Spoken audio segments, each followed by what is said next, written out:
Welcome, everybody. It is your boy, Dr. Turner, with my awesome, amazing guests, Mariah Carly with the two Y's and Verity. This is only 2/3 of your special guest. Yes, for real. Well, half That of is them. the truth. Yeah, I would. Yeah, literally. Yeah, it is. Welcome, everybody. It has been an awesome week. How is everybody doing? By the way, if you're new here, welcome to the channel. We talk everything Star Wars, and we're gonna be surprising you guys. Might be talking some Marvel too and other things. So just wanted to throw that out there. And how you guys doing? How you doing, Mariah? How you doing, Jasmine? Good. How are you guys? How has your all's week been? It's been good. Good. Okay. I'm really happy because at GameStop I got the set of the Bad Batch Funkos, like the 5 of them, and I immediately got it, and I was so happy. Oh, you got the Funko. Yes. Actually, it's funny you mentioned that because when I was with you when we went to Frankensons, that's what it's called. Yeah. They had it there. Remember, they actually had the whole. But for scalper Funko. price, I got it for GameStop price. Yeah, that is true. Yeah, we don't like scalper Hey, prices. Bella needs the link separately. Oh, she's too bougie. Yeah, she's too bougie. Sorry, guys, had to interrupt your all's conversation. She's No, like it's waiting. okay. No, I it's went to go see the Batman. We're saw the trying to Batman? see it next week. How is it? Oh, girl! Damn, you haven't watched it. Damn it! Oh, man, we were talking about it. It's dark. It's dark. It's dark. Just kidding. The- It's actually really good. It's really No, good. It's a 3-hour Nirvana album. But Oh honestly, my god, are you serious? They played the Nirvana, if I can talk Yes. today, song the whole entire time. yeah. But you know what's funny though? But it's good. It's honestly for a movie that's just fully dark, it's really freaking good. And it's funny because even the daytime was dark. That's what I meant. Like it was just dark, not like physically. Like this is scary dark. No, it was just like physically like can't see dark. The Batman. That's what we're talking about, Bella. Hi, my But- loves. What's Hi. going on? I took Rainbow a video sweetie. of what my internet was doing for you to see what just happened. It was just blinking, but I'm here and I'm happy to see you. And I'm sorry I'm a few minutes late. And you got listen, I think for now on, your punchline has to be exactly what's behind you, what you need to ask. You know what I'm talking about. You need to do it. That was a lot. That was a lot just now. Annie, are you okay? Yes. Chef's kiss, rainbow sweeties, chef's kiss, chefs. And I wore a new shirt for you guys today. Which one? Ooh, Let let me blow you up. Hold on. That's cute. It says I only date rebels.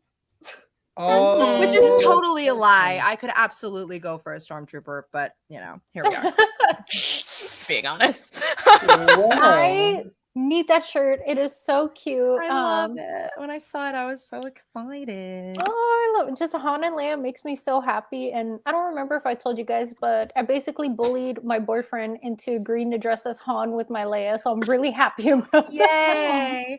I love that. I wish someone would dress with me as Han. I'll be your Han. It's okay. Will you please be my Han? That's all I I'll want borrow in his life. costume and I'll wear it for you. Yes, that's all I want in life. He's a Han Solo. No offense, Anakin. Are you okay? Annie, are you okay? I still love you. You're still my number one. Always and forever. Always each and moment forever. with you. Oh, that's funny. That's great.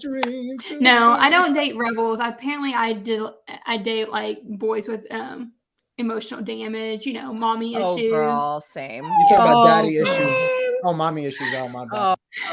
No. I just got that. I have just got that. I have another shirt. It just says emo space boys with a heart around it. And like, it's so sad how accurate that is. What are we talking about? I am like so. Who knows? We're waiting on Dupree. He's always late. By the way, I don't think he's showing out today. Oh, no. He's working because he's working. yeah. Yeah, work duty calls, but it's okay. But his duty is very important, and I'm so proud of him. We are so proud of him. Yes, we definitely. He's definitely doing some big things, and we're definitely grateful and happy for him for that. So let's give this man a round of applause. Let's give him a round of applause.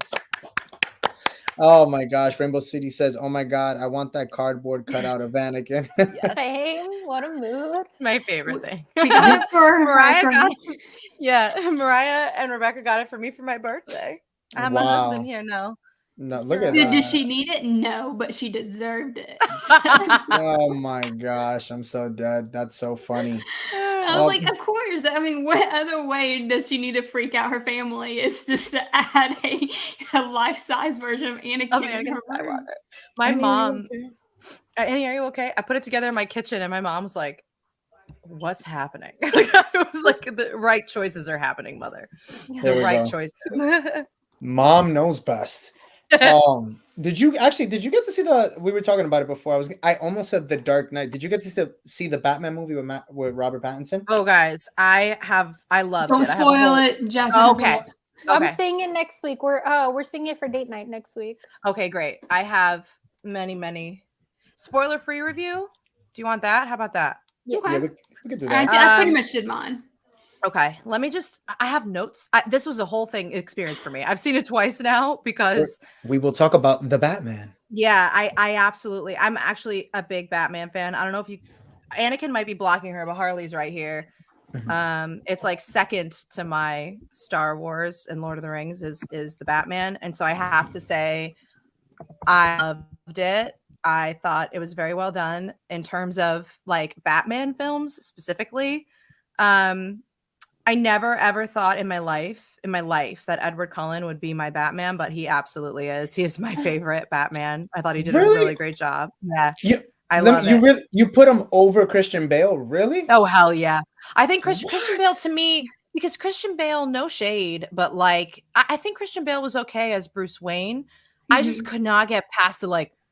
I'm so angry. I just like couldn't. I have to agree. I think I have to say I thought Robert Pattinson made a good Batman, and I thought Christian Bale made a better Bruce Wayne. Okay. Yeah. I have to say that. It was hard for me to get to see Robert Pattinson as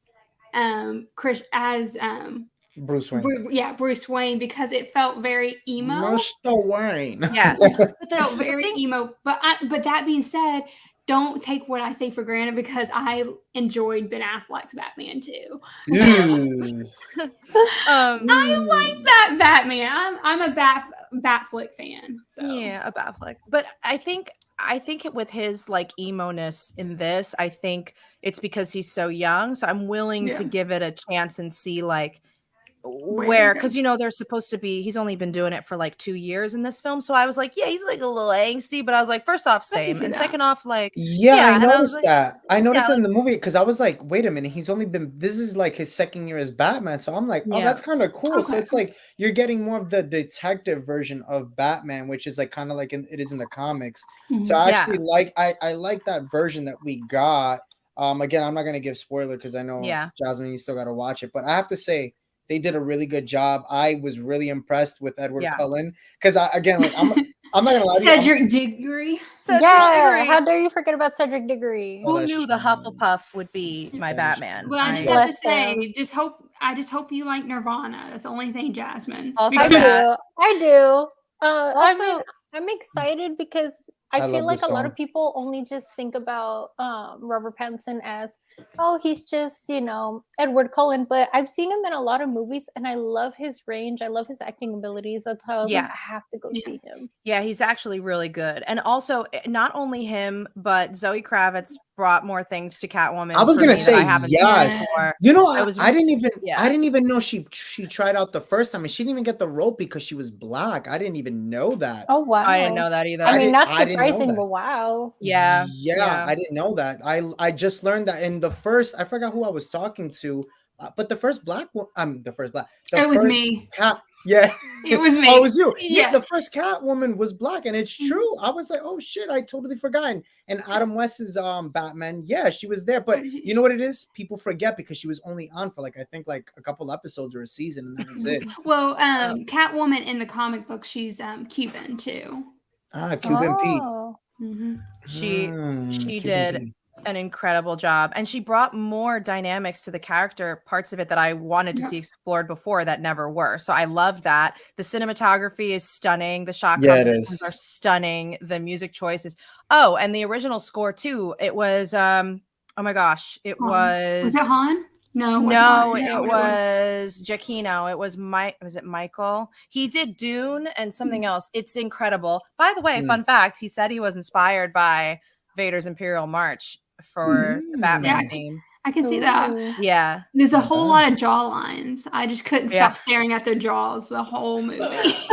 Yeah. And they have like very like this their jawline. It's just like so crisp. Yeah, so crisp. And I loved the makeup was great. The costuming and makeup was great. And I loved that finally we're getting like Detective Batman. Like this. You ever played the games? You ever played like Arkham Knight, Arkham City?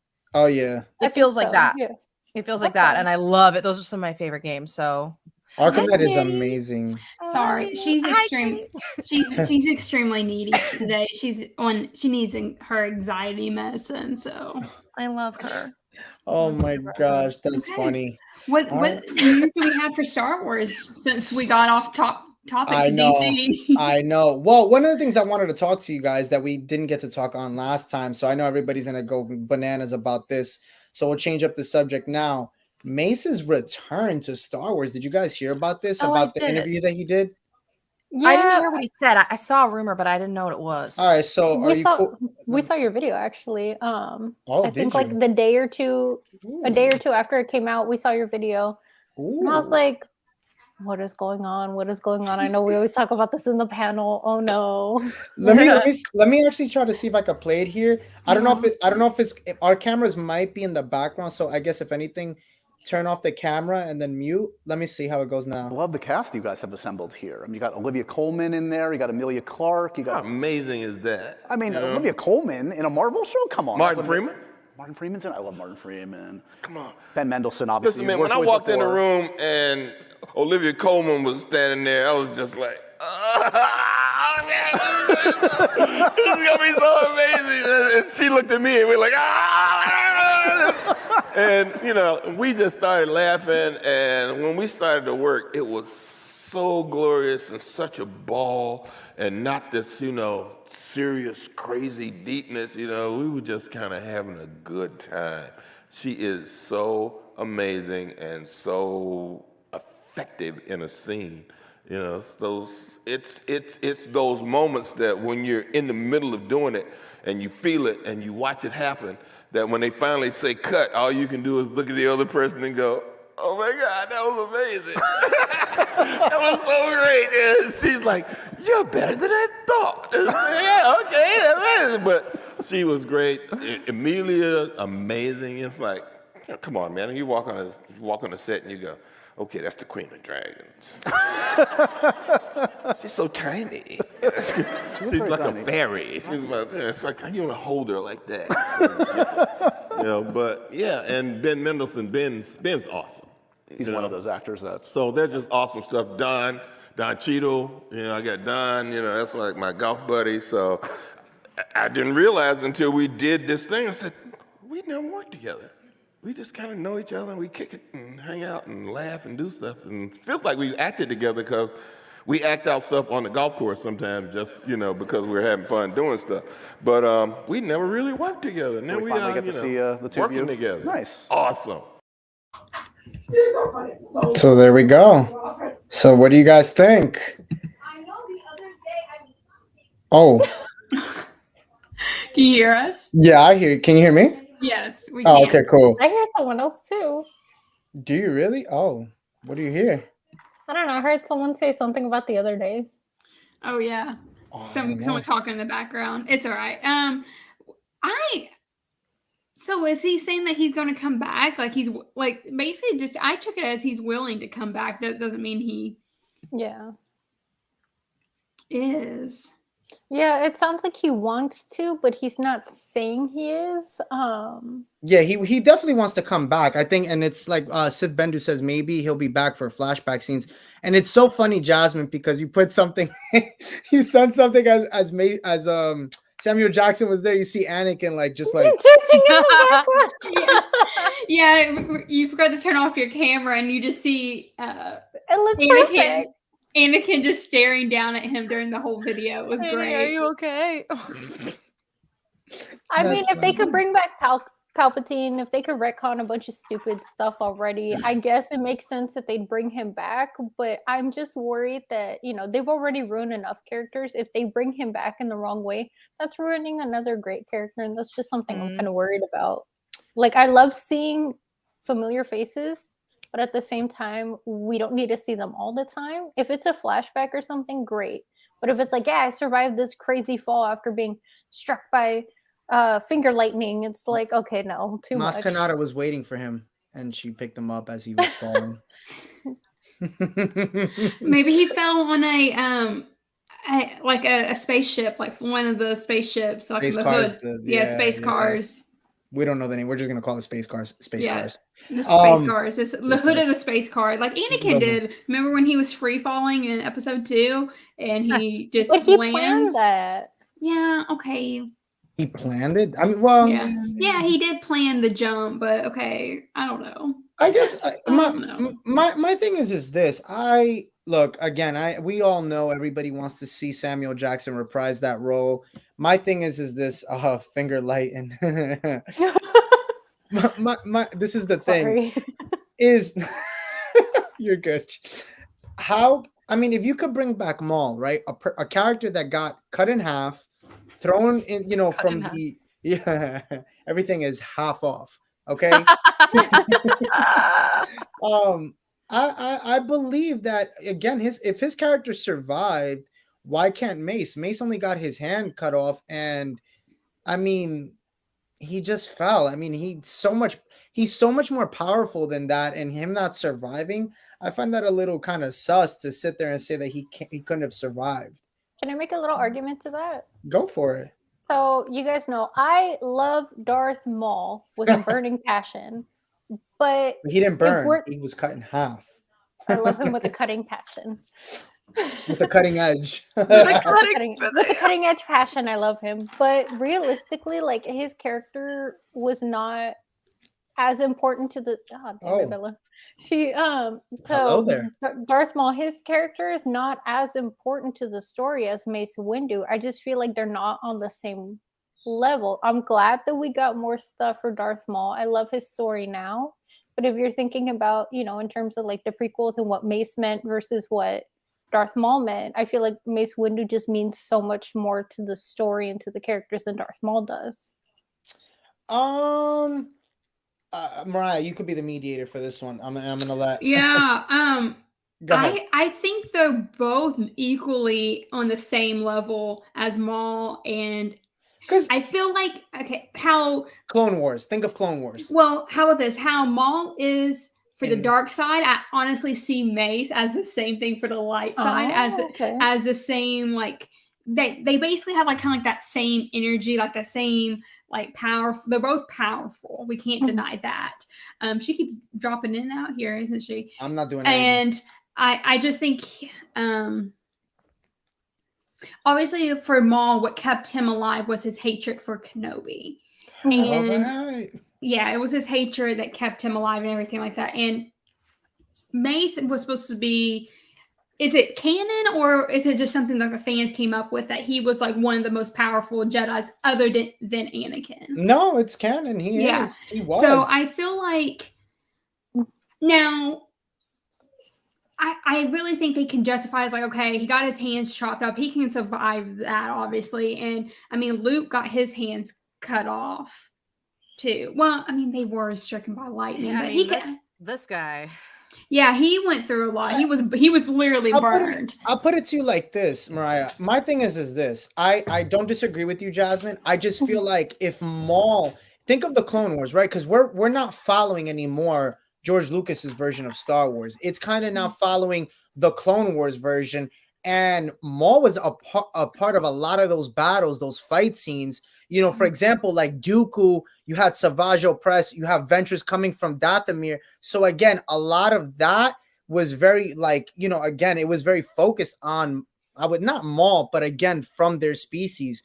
So to see him, I think if Mace was to return, I mean, I think if he's going to return anywhere, let it be the Kenobi series.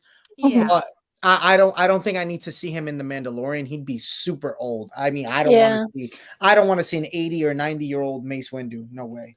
No, if you're gonna bring him, I think if they brought him into the Kenobi, then that would make sense. Mhm. But if they did, they would have. I mean, I feel like they would just kill him off.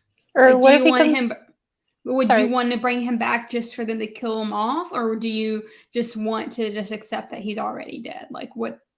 Well, what if he comes back as a Force ghost? That way we still get more of him. He can still be useful, but we don't have to see him get killed off again. I don't think so. The only reason why I don't think so is because they didn't know about that training. Yoda is supposed to be Yoda and Qui-Gon, or they may decanonize it and make Qui-Gon a Force ghost now, but that would, like, Yoda was supposed to be like the first one, and then it went on to then being Obi-Wan, Kenobi, and then of course Anakin. But of course Anakin already got to that point because how powerful he was. Right. So I don't want to see him as a Force ghost. I would just rather take him as a flashback, or just give me, or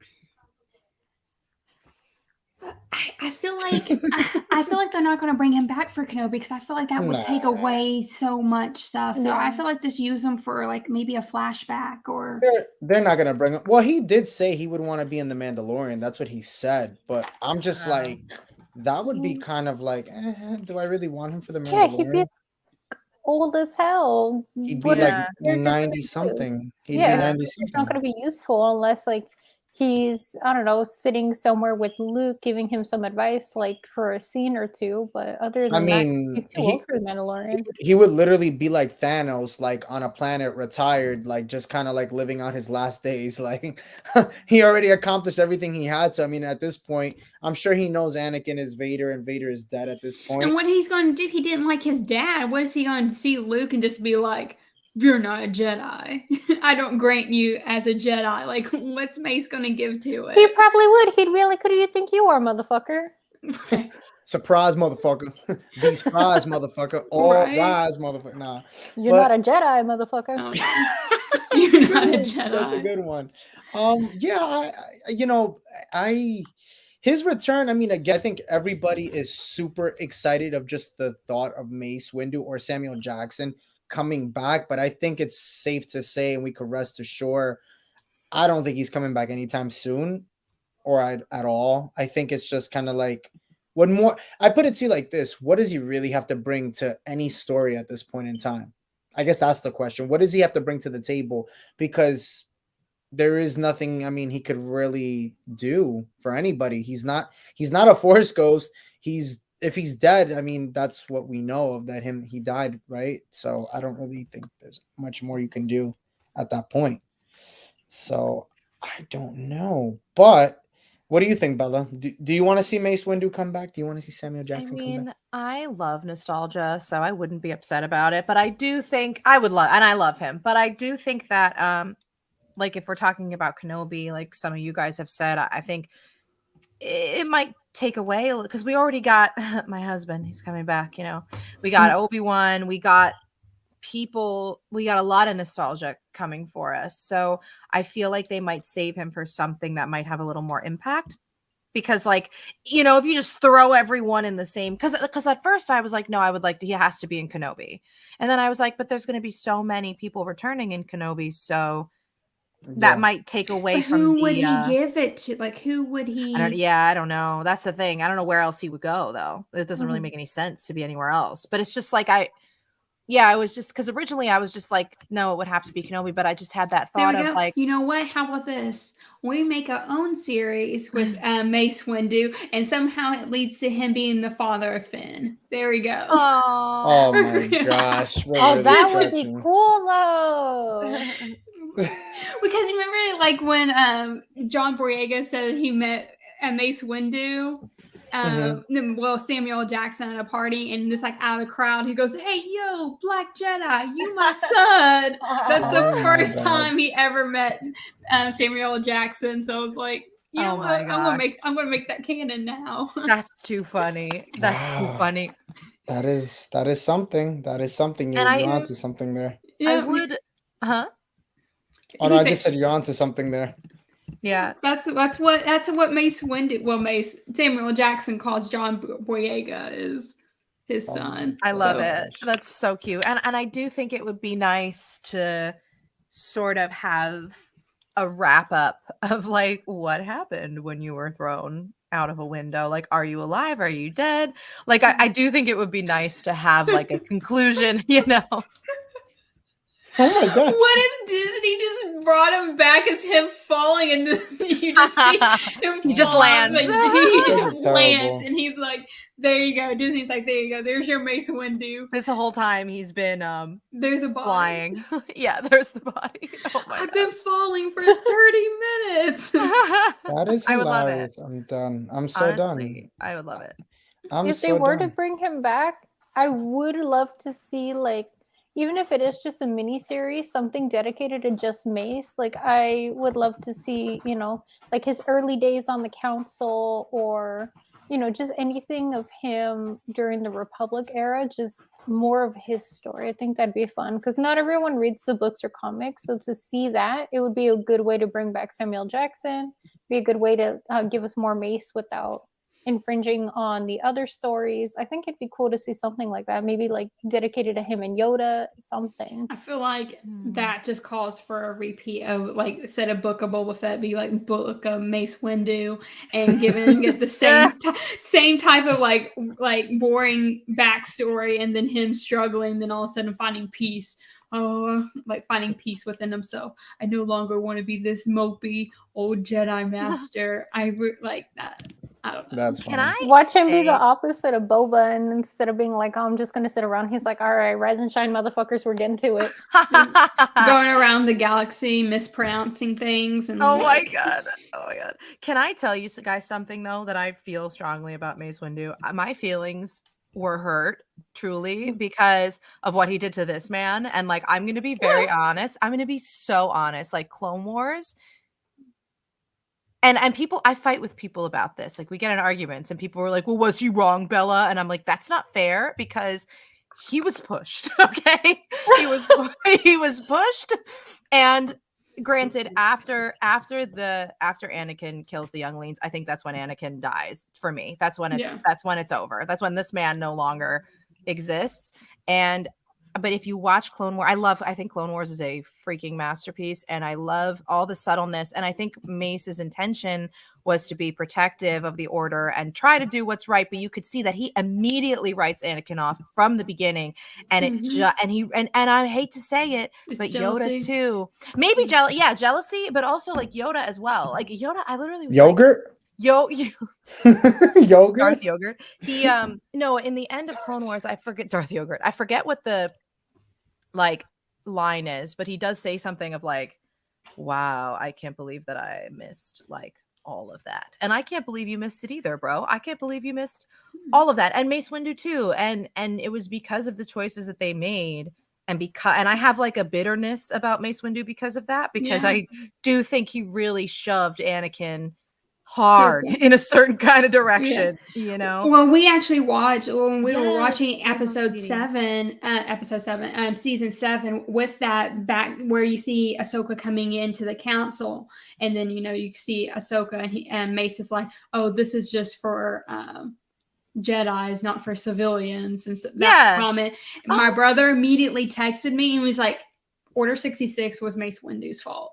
Oh, yes, that's all my brothers text me and said. Can He you was tell like, him thank you, because and then when she is kicked out, he's so quick. Mace Windu is so quick to be like, it's all your fault. You obviously are a traitor and I hate you. And it's like, what? You've known this girl since she was a child. Like, what are you talking? Oh, and then they cleared her, and then he was like, oh, we made a mistake. Here you go. And then she's like, no. Yeah, and he didn't even apologize though, and I noticed that. He literally was just like, oh, well, you can stay, I guess. Like, you know what, bro? He was jealous of those three. He was jealous. Yeah. What do you think? Sorry. I'm sorry. He's falling over a little bit.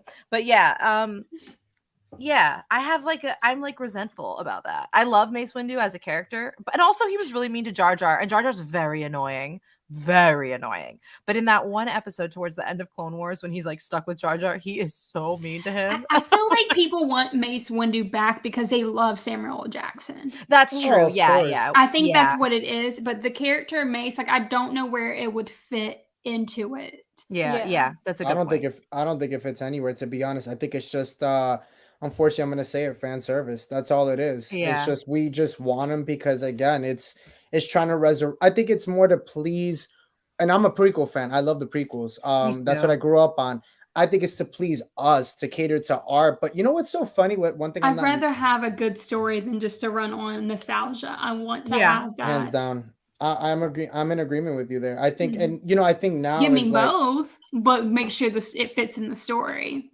true. It's true. I just think that we have to also learn to focus now on the future, because I think we're trying to focus on what's in the past a lot, and that's good because again we've been wanting Kenobi's story told for a very long time, and especially Ewan McGregor's character, and again his character made sense to bring him back because he obviously we know he was alive, obviously, right? Right. So it made the most sense. He has but 10 years right there that we need to discover. Well, 20 years. No, Yeah, I'm sorry, 20. 19 years that we need to discover. So, I mean, that's a long freaking time. And in those 19 years, so much has happened in the galaxy, as we've learned now, because so much has even happened overall. You know, we see things that are happening now. We're learning of all these new Jedi. And to talk about, new Jedi, I want to switch that topic over to Jedi Nari in Kenobi. Have you guys heard about his character? I don't know if you guys have. So this is the new Jedi that is supposed to be, and this has been brought up. So he's one of the Benny Safdie's character is actually going to be a Jedi. And I don't know if you guys remember in the one scene where you see Reva, the Inquisitor, she has like her lightsaber, and there's like a person that's like this, but we don't see like the front of their body. We just kind of see the back. Right. So it ends up being his character. And Bespin Bulletin shared a rumor basically about his character in the role and how he will be basically be playing Nari, who's looking for Obi-Wan, but the Inquisitors hunt him down and force him to Tatooine. And Nari is seen in the trailer when Moses Ingram's Reva jumps in front of him with the lightsaber. Oh, he's dead. Yeah. So this is the scene. Remember the scene with oh my gosh, Uncle Owen. Yeah. So we see here Reva and the fifth brother and the Grand Inquisitor will reportedly force Safdie's Nari to reveal himself through torturing other citizens in the area. They'll all enter an establishment as the Grand Inquisitor gives a speech about the Jedi's need to help others, some of which was heard in the teaser, which we did hear a little bit of. Another part of the trailer also includes pieces of an exchange between Nari and Obi-Wan, with the Master telling him the fight is done, we lost. So that one right there, I don't know if I'm surprised you guys didn't hear about the new Jedi thing. Try to avoid spoilers, but when I come on here, I'm gonna get them. So. Yeah. I live under a rock. So again, so when you see that she's like force choking somebody in the trailer, it ends up supposedly that's him that she's force choking, and it might just be that he ends up dying, and that's another thing now on Kenobi that he also feels, because it's supposed to add to his character, like his the whole thing of him feeling kind of like bad or whatever the case may be. Obviously he feels sad because again the loss of his brother Anakin, and now this another Jedi that he's let down. So this brings a lot to his character, a lot of things to the plate. Now I guess my question to everybody in the chat and to you guys is what do you think of the character Nari, and what are you expecting hearing this basically rumor or leak being put out there? And I'll throw it to you, Mariah. Oh, he's dead. He ain't gonna live past the first episode. He's just gonna be in there for the first episode. No, so he's actually there. So he's there. So remember, so this is a video that I'm actually going to put out. Remember, I'm going ahead and tell you, I think the first 3 episodes that was it in the trailer. Like maybe the first 2 episodes. I think that was it. The first 2, because we're going to get 6-7 episodes, right. And Disney they always only show the first 3 episodes in all of their trailers. They don't show anything more than the first 3. So the funny part is that they're saying that the 2 episodes that we're supposed to have Vader and Kenobi fight, it's a 2-parter. It's round 1 and round 2. And I talked about round 1 today, and I've talked about kind of like overall how the fight is supposed to go. But round 1 is supposed to be taking place up in chapter 3 into chapter 4. So that's another one, because we just learned today by making Star Wars, they had put it out that supposedly Kenobi actually faces Vader. You guys are gonna get a kick out of this, with a blaster. And it ends up being with the blaster, and it ends up being that he gets so badly wounded. They're fighting on like this planet, and he gets burned really bad, Kenobi, and his arm actually gets really burnt really bad, and they take him to the Bacta tank. So we're back to the Bacta tank for this one. So, and then round 2, which is the second chapter, which is chapter 4 for the fight, ends up being that he gets his lightsaber and now goes back to fight Vader. So how do you guys feel about that? I'll throw it to you, Bella. I mean, my brain was just kind of like absorbing all of that. I think the Bacta tank is just funny. Like, bless. I wish I had a Bacta tank. There it is. The Bacta tank's going to come back for a flashback. That just tells me that's a flashback. Yeah. I would love to see him get his lightsaber back, and I want to know why and how and what happened and everything. That I'm very excited for. I thought he just would always have it, but I guess not. So, he was trying not to use it, because in the book and in the comic, he obviously didn't want to be seen, and we know now that he leaves Tatooine. But I guess now I think it's funny, because we also learned with this Jedi Nari, 2 Jedi actually escaped from the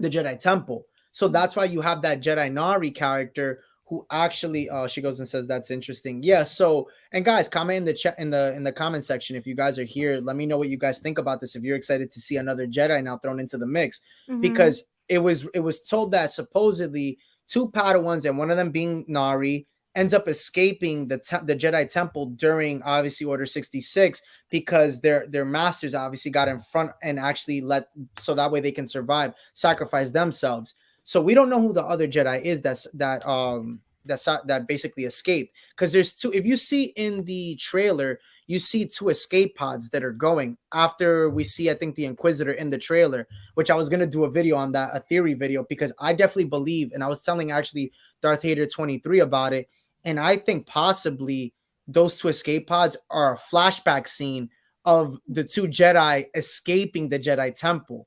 That's what that's what I think it is. And I think one of them is not. And I think the girl Reva was a Jedi at one point, and she was in the temple with him, and they escaped, but obviously went 2 different paths. He obviously went a different one, and she did as well. Because remember, each Inquisitor has always been like they were once a Jedi before. Right. So that's what I think with Reva's character. I think she was, because I'm still holding hope. At one point, she was a Jedi, because in a video, remember we've talked about it, that she put out a post that she was wielding a blue lightsaber.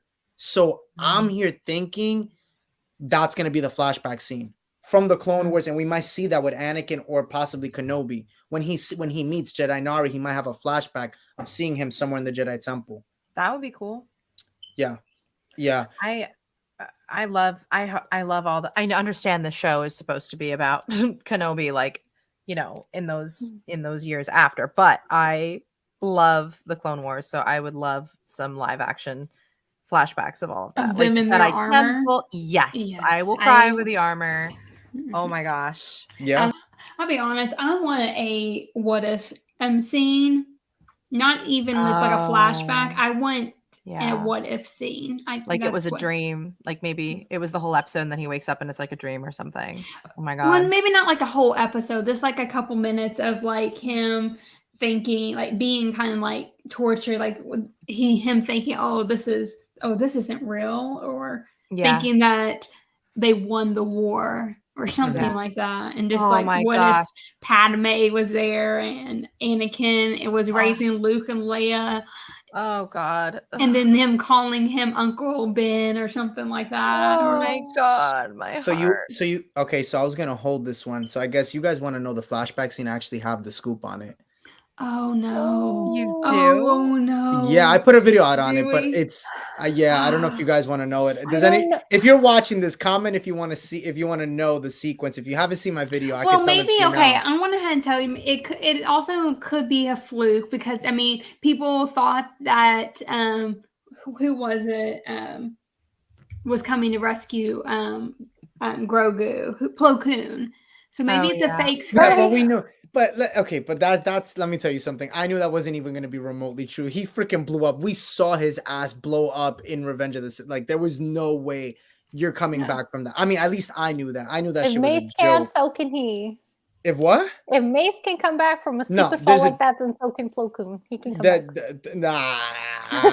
Third eye vision is like tell us, and then Rainbow Sweetie. All right, I want 3 more votes. We have a couple people watching. I want 3 more. I want 2 to 3 more votes on if you guys want to see it. Right now we have 2, so I want 3 more. You If we guys could gotta get 3 more, determine if we're getting spoiled or not. yes. And we'll keep talking about it. But yeah, I mean the Nari character, I just it's adding a lot of Jedi to the old canon things that we knew of. It's adding a lot, and now it's like we've gotten Cal, we got this new Jedi Nari guy. Oh, that's yes, we need 2 more. Oh no. Well, what happened? Oh No, we're just like I'm preparing for the spoiler, like mentally preparing because I know we're gonna get the spoiled. I know. I feel like I'm gonna cry. It's like, listen, at the end of the day, it's so worth it. I'll tell you this much. It's gonna be a really nice scene. You know what? So we got the votes. You know what? Let's just go with it. So I'm gonna tell you now. So I'm gonna read it to you. So the gist of the sequence is a 19-year-old Anakin Skywalker, Obi-Wan Kenobi, and the Jedi Temple. The word is Hayden Christensen and Ewan McGregor are de-aged in these sequences. This flashback is probably just after Attack of the Clones. The Jedi and Padawan are training with the dojo. Obviously, you guys know the dojo. And Obi-Wan is instructing Anakin on saber techniques. The duo have their lightsabers out and they are sparring. We see them fighting, but as friends. The 2 trash talk and point out one another's weaknesses as swordsmen while being flashy and dueling. The sequence is a lighthearted and fun. It harkens back to a better time, but in that memory, there is a crucial data. So, that is it's going to destroy me. Emotional damage. I mean, in one of the Clone Wars books, and they'll be with their Clone Wars armor. I'm so sorry to interrupt, but go ahead, Jasmine. Shut the fuck up! Don't tell me one that. Of the books that not I'm this reading, again. oh jeez, it's okay. One of the books that I'm reading, one of the scenes was Anakin was helping Ahsoka with her lightsaber technique. This was like, right when she became his Padawan after the Battle of Christophsis, and then Obi-Wan comes in, gives Ahsoka a break, and then they're dueling, sparring, trash talking, and I just immediately pictured that book, and I was like, oh my gosh. God fucking damn it, Rob. It was a comic book, right? No, it's the Clone Wars Wild Space. Oh, is that it's a book? It's not canon anymore because Disney likes to ruin our feelings. But yeah, it's a book. It's good. You could get it on Amazon for like $5. Yeah, I like it. It's called Clone Wars Wild Space. The Clone Wars Wild Space, and it's mostly about Obi-Wan and Bail Organa doing a mission together. It's actually really good. If you love either of them, and I love both of them, highly recommend. Good book. It's a quick, easy read. Oh my gosh. Thank you. I need books. I'm going to be traveling soon, so I need audiobooks. Well, you're going to be traveling with me, and we have a couple that you have to read. So. We're going to go on. I'm actually so excited. We're going to have Star Wars adventure. We are. Yeah, it's going to be so fun. We're going to have a real life adventure, so can't wait. John Mendoza says, by the way, Rainbow Sweetie, yes, I did get a new lightsaber. John Mendoza says, I'm a grown man and I'm going to be crying. I'm going to be crying a river. Don't cry like Justin Timberlake. Don't be crying no river over here. No, I'm just joking. I'm sorry. It was literally an opportunity I cannot throw away or miss out on that one. We can cry over this. We just can't cry over heartbreak. Is that what it is? I don't know. Yeah, that's it. Yeah. Can't do that. Yeah, I mean, I think that to be getting a scene like that is going to be really cool. To see them sparring and trash talking each other is like just vintage. It's gonna be so. Again, I think this one of the things that I always say in my videos when I'm talking about the Kenobi series, and as we're getting a whole bunch of leaks, rumors, whatever the case may be, this show is definitely gonna make make you feel. It's going to give a lot of emotion to it.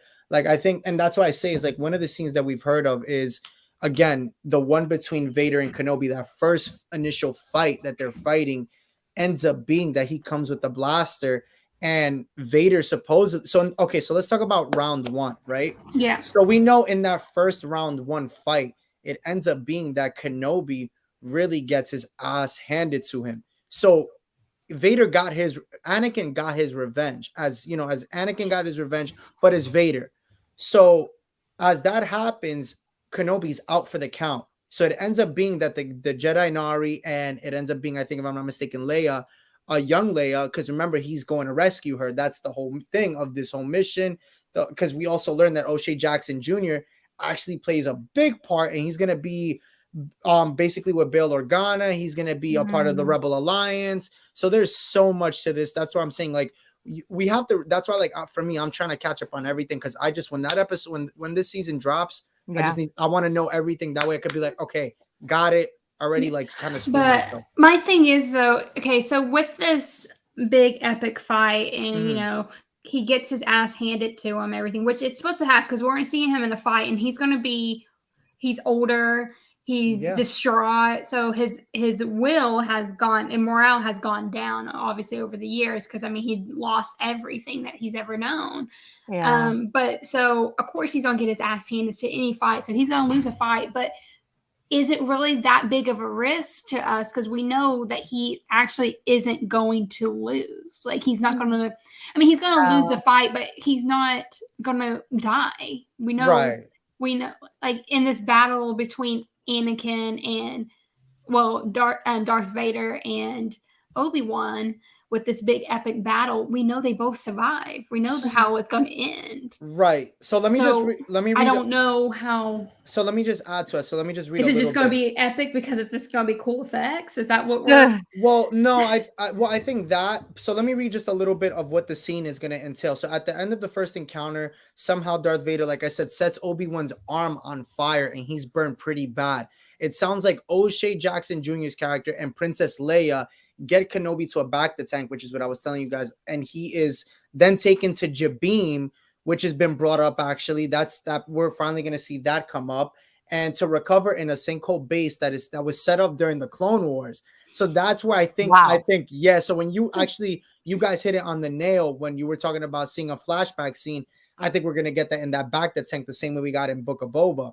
So it sounds like definitely oh my gosh, they have to have an interaction. I just had a thought in my head. Okay. Yeah. She knows him as Obi-Wan, obviously, because Belle knows him as, help me, Obi-Wan Kenobi. You really hope. Like, she knows him because of that. But there is a part where in New Hope where Luke calls him Ben Kenobi, and she's like, Ben Kenobi, like, where? I've been waiting for him. Oh, where'd you hear Ben from? So that was actually an error on their part, but they can use this in like a scene interaction with Obi-Wan and Leia, and then him being like, you can call me Ben. Well, so this is what was said, actually, because again, you crying, Bella. I'm crying already. I'm gonna get wrecked, guys. Because the thing is that's why Kenobi ends up leaving Tatooine, was to rescue Leia. So this is what was said. So Kenobi, Leia, and the partisans are on a transport ship like the one we saw Din in the Book of Boba Fett. So we're gonna see that one come back, which we saw in the trailer. And then the ship may be going to Jabim or even Alderaan to return Leia. Leia is not too happy with Ben, as their adventure has not exactly gone to plan. When Leia first meets Kenobi, she doesn't trust him, and she basically looks at him with this bloody and devilish like kind of look. And at the midway point of the story, Kenobi's powers obviously have fully kind of returned after that first fight. Yeah, and probably seems to be a bit kind of odd to the princess, but not sure as to whether she knows that he's a Jedi at all. So it's not even known. She might not even know that he is that yet. So that's gonna be one that I'm gonna kind of be like, well, I want to learn more about that, because remember, she was taken by the Inquisitors. They were the ones that took her. So he's basically heading up there. I thought I had my Kenobi book, but I guess I don't. I don't know what happened to it, but I was gonna. I have the Legends Kenobi book, which is really good. Obviously, it's decanonized, and it's So gonna good. be decanonized now, but it's Yeah. still a good read. Very, very good read because at least it gives you a little tale of what he was before. Well, after Revenge of the Sith, before the new canon now. But You get that headspace of where he's at, and I feel like that correct. we're gonna get that too. But if I'm not mistaken, that only takes place like not that long after Revenge of the Sith. Like Correct. like Correct. maybe like couple, like not even like, was it like 5 years? Like Luke is like a baby still. I'm pretty Yes. sure. Yeah. Uh, Yeah. So Literally. But Mhm. yeah, I mean, again, so to understand and see that Leia basically is kind of, I think that's funny. Like she's not really she's gonna be pissed off with him. She's not gonna really know if he's a Jedi or not. I find that really funny. What do you guys think in the comment section? How do you guys feel of seeing this young Leia, who's obviously this rebel who's crazy, and she's gonna be pissed off at the guy that just saved her, because that was Bail Organa's message, was to go and save her because obviously she got into some trouble. So already at a young age, she's already, creating havoc already. Well, that makes sense because she was pissed off at Luke for coming to rescue her. She was like, circle. "Why are you here?" Like he's like, "I can handle this. Aren't you a little short?" Yeah, aren't you a little short to be a stormtrooper? And then she's like, "I can rescue myself. Like, give me that." Like, can you imagine little Leia just seeing Obi-Wan? She's like, "You're a little scruffy looking," or she calls him a nerf herder or something. I would nerf herder? I would be like, dead. that's my girl. Look at her I'm go. so dead. A nerf herder. I Oh love my it. gosh. Yeah, I mean, this is going to destroy me. That's the message of this story. Yeah. It's going to. Just finished watching Mando. Cried when young Luke showed up. Oh, young Luke in Mando. Yeah, season 2. Yeah, I mean, medium Luke. This is medium Luke. I'm Well, like, young compared to the sequel. Medium Luke. yeah, Medium. yeah. Took me a second. I was like, oh my gosh, there's a young. I'm like, I gotta go watch that. Because we've seen old Luke, so this is medium Luke. I Well, love would call it medium prime. Luke. I would call it prime Luke, not medium. What is this? A McDonald's here? We're gonna order. We have Medium, small, No, medium, it's large. medium Luke. That's what it medium is. Size. It's Oh my medium God. rare. That's so funny. Yeah, no, definitely. If you just saw Mando and cried when young Luke, yeah, I mean that was a great episode, especially the season finale. That was the best episode. But man, gotta watch Book of Boba. I mean, yeah, seeing Luke there, I mean that was awesome. That was we've talked about it, but yeah, kind of going off track for a second. You guys excited for Moon Knight? Just going off. I was just it just hit me right now. I just saw something for it. Yeah, I really am. Medium Luke. That's what I'm gonna call him now. I love medium Luke. Yeah, that's bless so medium funny. Luke. God bless. Yeah, you know what? Bless that. Bless you, child. That's me. Stop making fun of my accent now. No, oh no. You know what's funny? No, it's not you, Mariah. Don't worry about it. I love you. We're going, but yes, Moon Knight. Excited for that. That's one character I don't know anything about. In the comment section, I'm so sorry, Mariah. Comment if you're excited for Moon Knight. Just yeah. Of course, I love everything Marvel has put out. Yeah. So I'm excited. Good job. Oh my gosh. Episode 3? Oh, okay. Oh wow. Okay. Wait, no. He said someone just said they just saw Mandalorian. Yeah, what? I just finished watching Mando. Oh yeah, that was him. He just said Mando, but not Book of Boba. Yeah, he hasn't finished Book of Boba. So once the stream is done, you need to go binge watch Book of Boba. Obviously, that's what needs to happen. She's like, obviously, you must do that. We have a comment here. Can't wait for Moon Knight. Moon Knight looks dope. Like it's such a good character. Like really good. Honestly, like I love and Oscar Isaac. Oh my gosh, he's such a good character, like such a good actor. So I'm like really happy to see him. He fanboys over Oscar Isaac. So no, I don't. Fuck off. Fuck off. It's okay. No, you would make the hater the president and vice president of the Oscar Isaac fan club.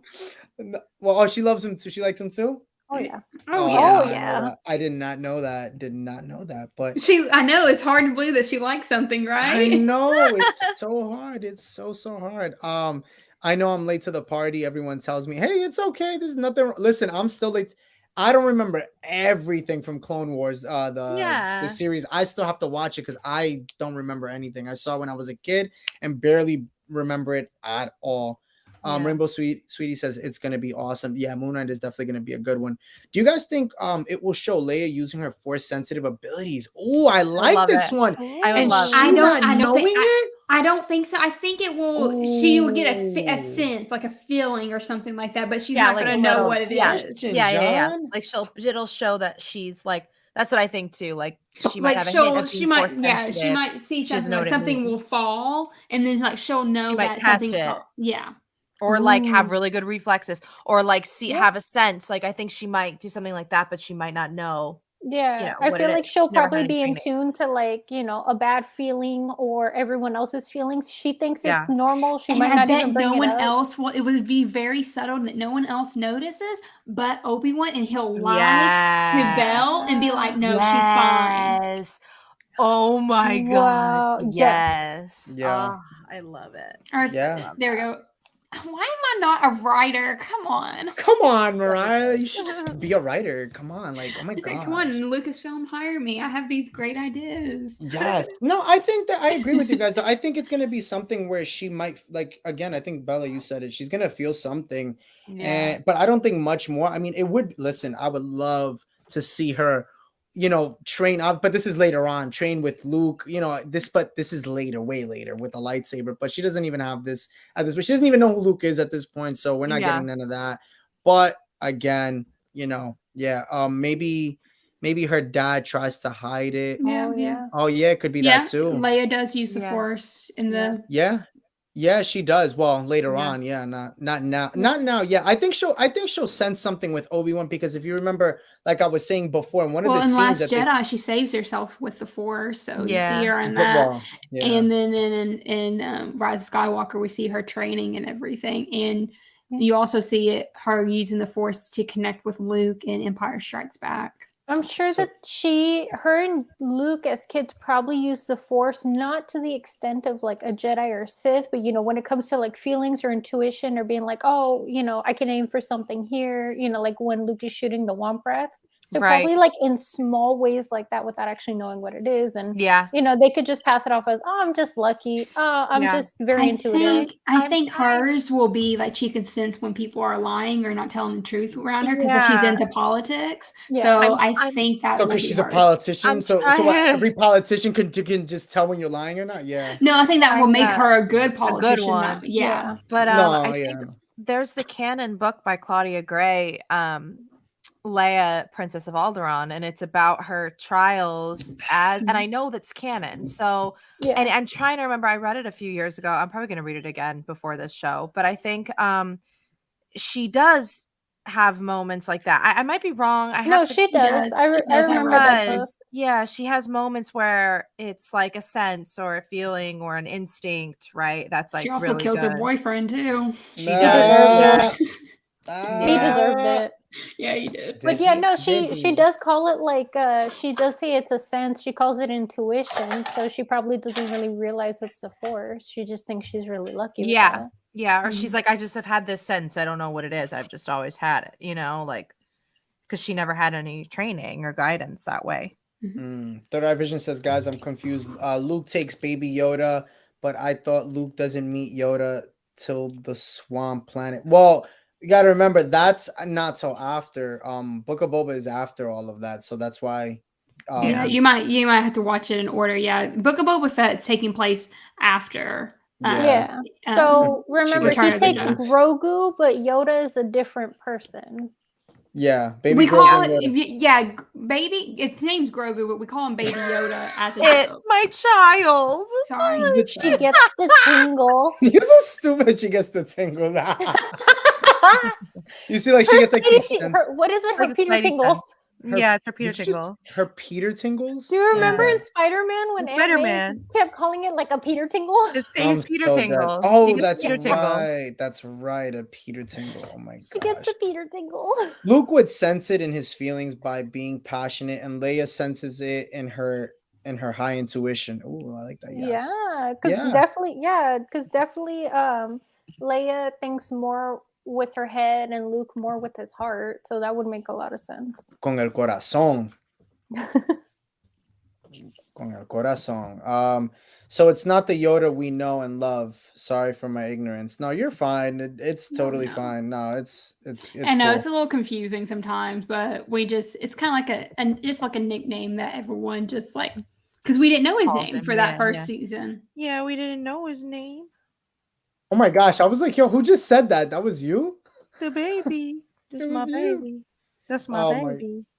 Oh my gosh. So I know Mariah, Bella, I know you guys have something important to do. So I know I don't want to keep you guys on any much longer. So if you guys want, I want to thank you guys for hopping on. I'll let you guys go. Me and Jasmine will hold the fort. We'll hold the Yes. fort down. We'll talk about the last couple things and we'll wrap it up after. But Thank thank you. you, love. Thank you guys. Love you. We won't be here next week because Yeah.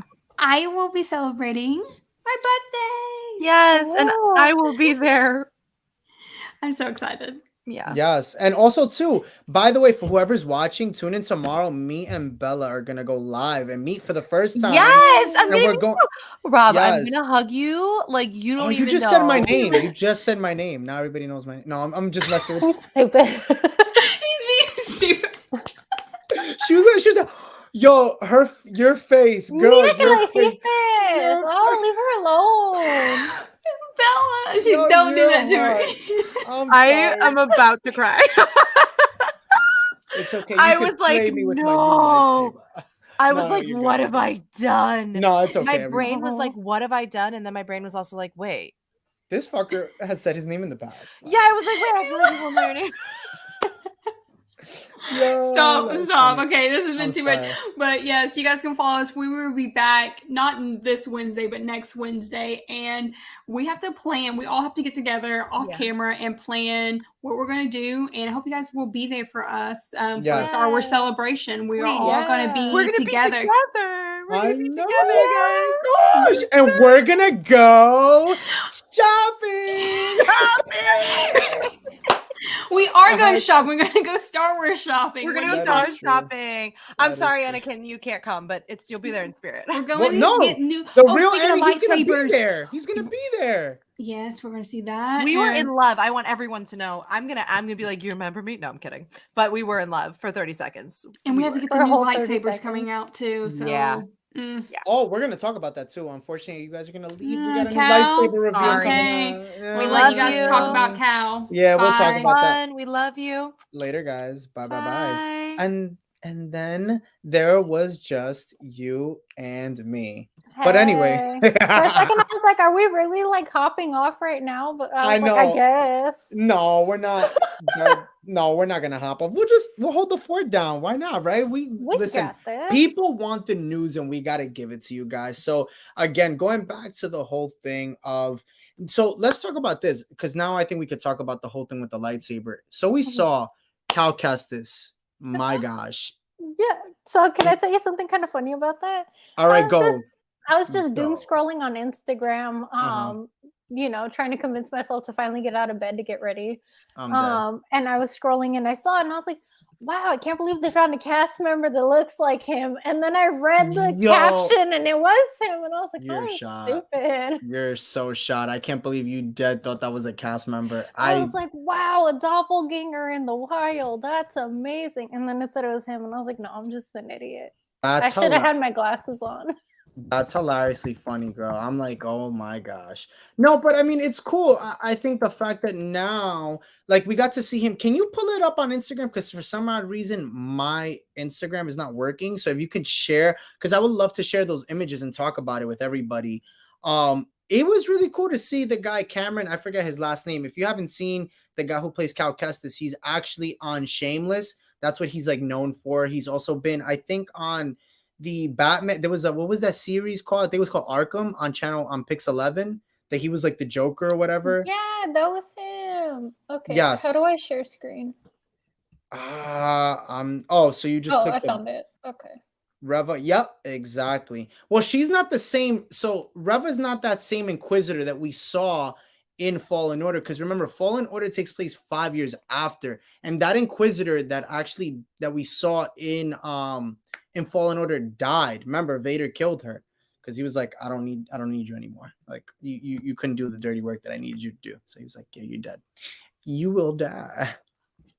But yeah, no. So I was that was kind of I find it. Did it give you the thing to do it or no? My computer's being a little funny, so let me see. No, I don't know why my thing. Yeah, mine is two, but I just was like, we have to talk about this. Like, this is Okay. like big. Oh, okay, cool. Oh, Oh, did it perfect. go? Yes, it did. Let's look at Okay, this. so this is his page. So that's him. Let me know when you want me to go to the next picture because I think he has 4. Yes, you can definitely go to the next image. Look at that! Look at him! So that lightsaber right there, that is the Sabi's one that you build. The Sabi's, yeah, is that the not the Sabi, the whatever it's called? Um, I don't know. uh, yeah, Savi's workshop. Yeah, he's Yeah, building his own there. Yeah, and then that's him with it. Wow. Yeah. He's wow. Yeah. So I will say this, what I thought was really funny. Let's see, and then there it is. Oh, it's so nice. It's so nice. I mean, Ah, I need to buy that. That is like so beautiful. It's so funny because they really make their hilts so chunky. Have you noticed that? God, So yes. That's why, like, there's sometimes I've had people ask me, like, oh, what kind of lightsaber should I get? I'm like, okay, if you want it for display purposes, get a Disney one. It's affordable. It still looks good. It's just kind of chunky. But if you want one for like dueling and doing more than just it looking pretty, definitely go somewhere else. So everything has its pros and cons, but it's very easy to break a Disney yeah. lightsaber. So you got to be careful with that. Yeah, that's the only bad part. And also too, they don't really last too long from what I've known, like the blade itself, unless they've Mhm. changed it. I know the old ones when I had my Kylo Ren one, it didn't really last. Like it was already kind of like it was gonky and it just felt it was I think it's made out of plastic, right? So there you go. That's probably why. Yeah, it's not like real metal or anything like that. So like even like when I was the switch to turn it on was kind of like getting damaged and I didn't even use it a lot. I had bought it on eBay actually. So, Mhm. but you know what's funny talking about Cameron? I forget his last name, but the actor who plays Cal Kestis, I think is really funny that they're bringing the lightsaber out basically like I think next this week coming up Mhm. and to right around Kenobi, which is like a month and a half away. So one of the things that I had put a video out on was about Cal Kestis possibly making an appearance. And I want to dive deep into this because this is one that I feel like everybody, we have to talk about it. So I want to talk about how it makes sense to bring him in the Kenobi series. Let me ask you, yes or no question, and this goes to everybody in the chat as well. Can you see Cal Kestis appearing in the Kenobi series? I'll throw it to you, yes or no. Now remember, Jedi Fallen Order takes place 5 years after Order Yeah. 66. So that means this is another 5 years later. So go. Yes or no? No, honestly, I can't. I want to see him in Andor. I do want to see live action Cal Kestis, but I just don't think it makes sense for Kenobi because one, they don't want to inundate with so many characters because they already have what 3, 4 Inquisitors. They're gonna have 2, 3 Jedi. They're gonna have Vader. They're gonna have Leia. That's too many people already. There's no way to fit his story in properly. I think it would be cool. There is a fan fiction artist on Tumblr, bless you Tumblr, that she came up with this cool story. It wouldn't work in live action, unfortunately, the way Disney's going about it. But I do like her concept where Cal and Ahsoka were taken in by Obi-Wan, and together they're all watching Luke from a distance, and he's able to help continue their training. And Right. so Cal ends up staying with Obi-Wan, Ahsoka goes, becomes Fulcrum. And so I think it would be cool if Cal and Obi-Wan had been together so he could continue his training so they're not totally alone. But Right. honestly, I don't really see a way for Cal's story to fit in with Kenobi's because then it's not going to be the Kenobi show. It's going to be the everyone show. Well, okay, so that's a great point, and I don't disagree with it, and I don't knock it. I Mhm. really that's honestly I agree. I like that one. I guess I'll give my opinion. This is why I say I would love to see him in the Kenobi series. Now, this is how I would want to see him.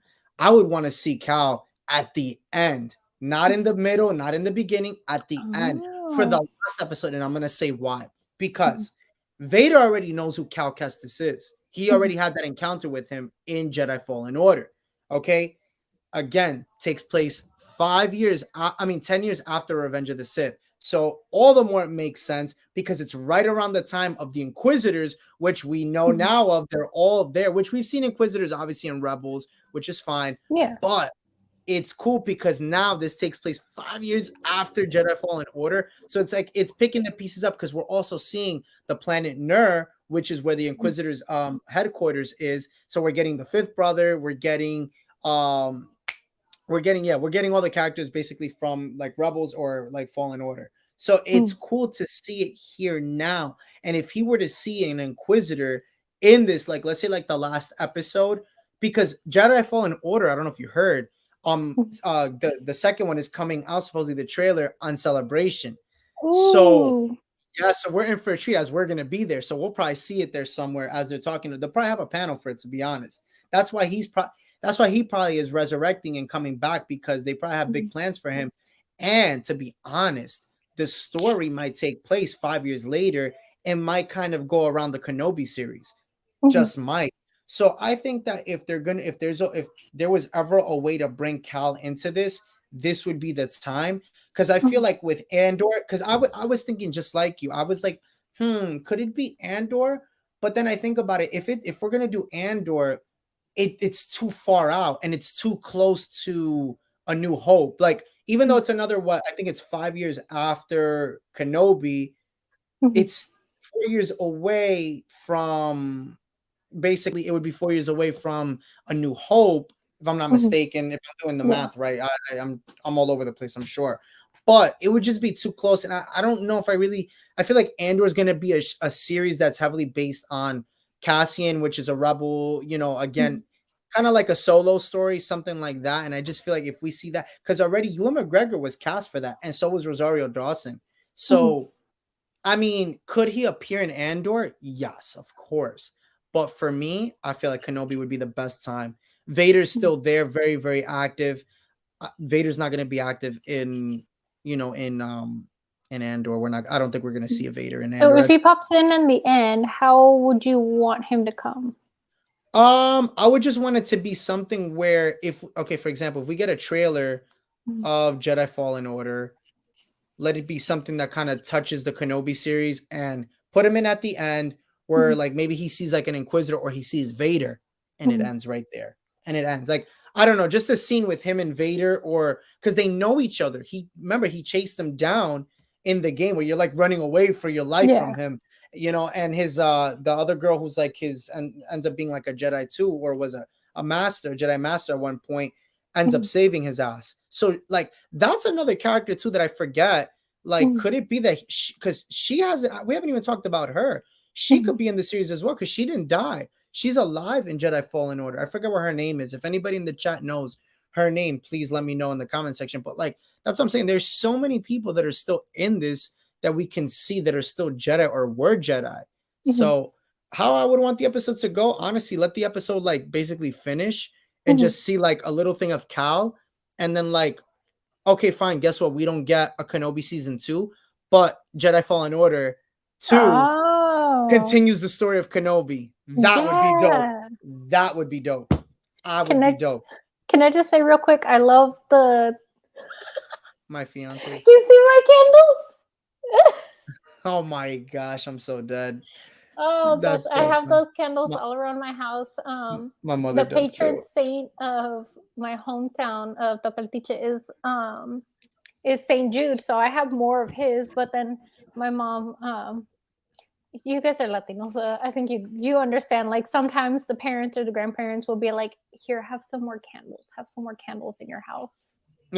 That's and funny. my house is haunted, so my mom likes to bring like extra stuff too. Yeah, no, my house is haunted. So my mom likes to bring extra stuff, just to make sure it's like a little less haunted. So thank you for noticing my candle. That's so funny. I'm like, wait, what just happened? I was like, I read that. I'm like, oh my gosh, I just noticed your candles in the background. I was like, oh my gosh, that's so funny. But yeah, no, I mean, what do you think though? I mean, hearing that theory or whatever, what do you really think?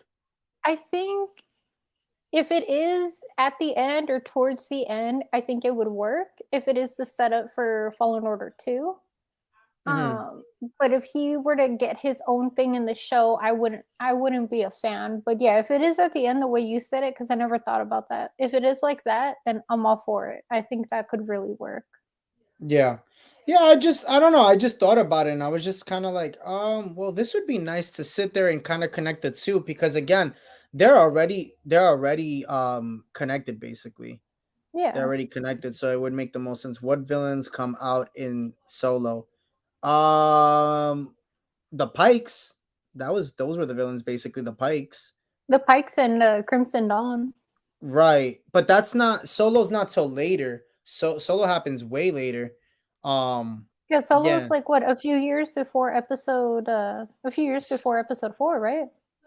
Yeah, not 4. No, a few. Oh yeah. Well, I yeah, don't know for sure, honestly, but I know it's a few. well, it would be basically Andor time, I would assume. Yeah. Wouldn't? Yeah, I would assume so. Uh Mija más vale. That's funny. Más velas, hell yeah. I That's know, I don't got enough. oh, más velas. I was like Más más velas, más I read velas. it so wrong, my bad. Oh no, más That's my velas. bad. But yeah, no, I personally, yeah, I think that. Oh yeah, so you were saying, I'm sorry, I didn't want to interrupt. You were saying about seeing Cal and No, yeah, connecting. just that it would make, if it's done the way you described it to set up the game, that would make the most sense. But if they try to bring him in like in the beginning or the middle Mhm. and try to give him his own story, I don't see that working. But I if mean, it's a setup, I wouldn't mind that. I don't think we really need his story anymore because I mean we kind of got a little bit of it in the game. You do see how he because you trained with him as a kid when he was Mhm. when he was a Padawan. So you know right before when Order 66 is about to happen is when you're still playing as him. So I mean yeah, yeah, I'm okay. Like that's why I say like I'm okay if they go the route that they do in a sense of connecting Kenobi to the story of Jedi Fallen Order 2 because again, why is his character resurrecting all of a sudden? Like I just find that Mhm. really weird. And they prolong because remember his lightsaber was supposed to come out last year. It wasn't supposed to come out this year. It was supposed to come out last year. Well, there is a in-world explanation for that. Don't Oh, forget, there's okay. been a shortage of supplies for like everything around the world for like the past couple years. Mm-hmm. True. Um, That's true. yeah, so That is sorry. true. That is true. No, you're fine. You're fine. I'm getting a phone call, so I have to send like a quick message, like, "Oh, let me call you back You're later." good. You're good. You're good. You're good. But yeah, so for that, it's because there's been like actual in-world supply shortages, so Of that's why lightsabers. You're right. Yeah. of just materials in general. So it makes sense. Kyber crystals and all that. Yeah, so it I'm makes so sense. yeah. Yeah, I'm literally just messing. I mean, it yeah, that has been the talk. I mean, I definitely have heard some things about that. I just think like I see it as like really smart marketing. Like I see it so smart because then the value in his like Black Series figure goes up. You know, the questions get raised and it makes Star Wars hot again and it makes Jedi Fallen Order all that more relevant now during Kenobi and it just like you know, you know their sales, their whole freaking stock is gonna go up now because that's gonna be the talk, the lightsabers and everything. And just Mhm. now the question is because now it's like that Mace theory. Mhm. Now it's the Cal theory. Does he come into freaking Kenobi? And the question is we don't really know. We don't. That's really the $1 million answer is we really don't know. I mean, we would love it. You know, I know you want to see him in Andor. I I would love do to. want to see him in live action, but same thing like with the other characters, and we know I want to see it done right. I don't want to just fan service like, "Hey, here he is," because then Yeah. there's no point. I love all these characters, but I only want to see them if they're done justice, if they're done right. Because Mm. I mean, you already know I'm very salty about episode 8 and 9. So especially after those two movies came out, Ooh, I'm just I have so some news for you paranoid with that. about. Uh-huh. I'm just so paranoid about characters just being done dirty again that at this point Mhm. part of me is like, I'd rather never see these characters again if it Mm. means that they're not going to be done dirty. Yeah. But Yeah. that's just me.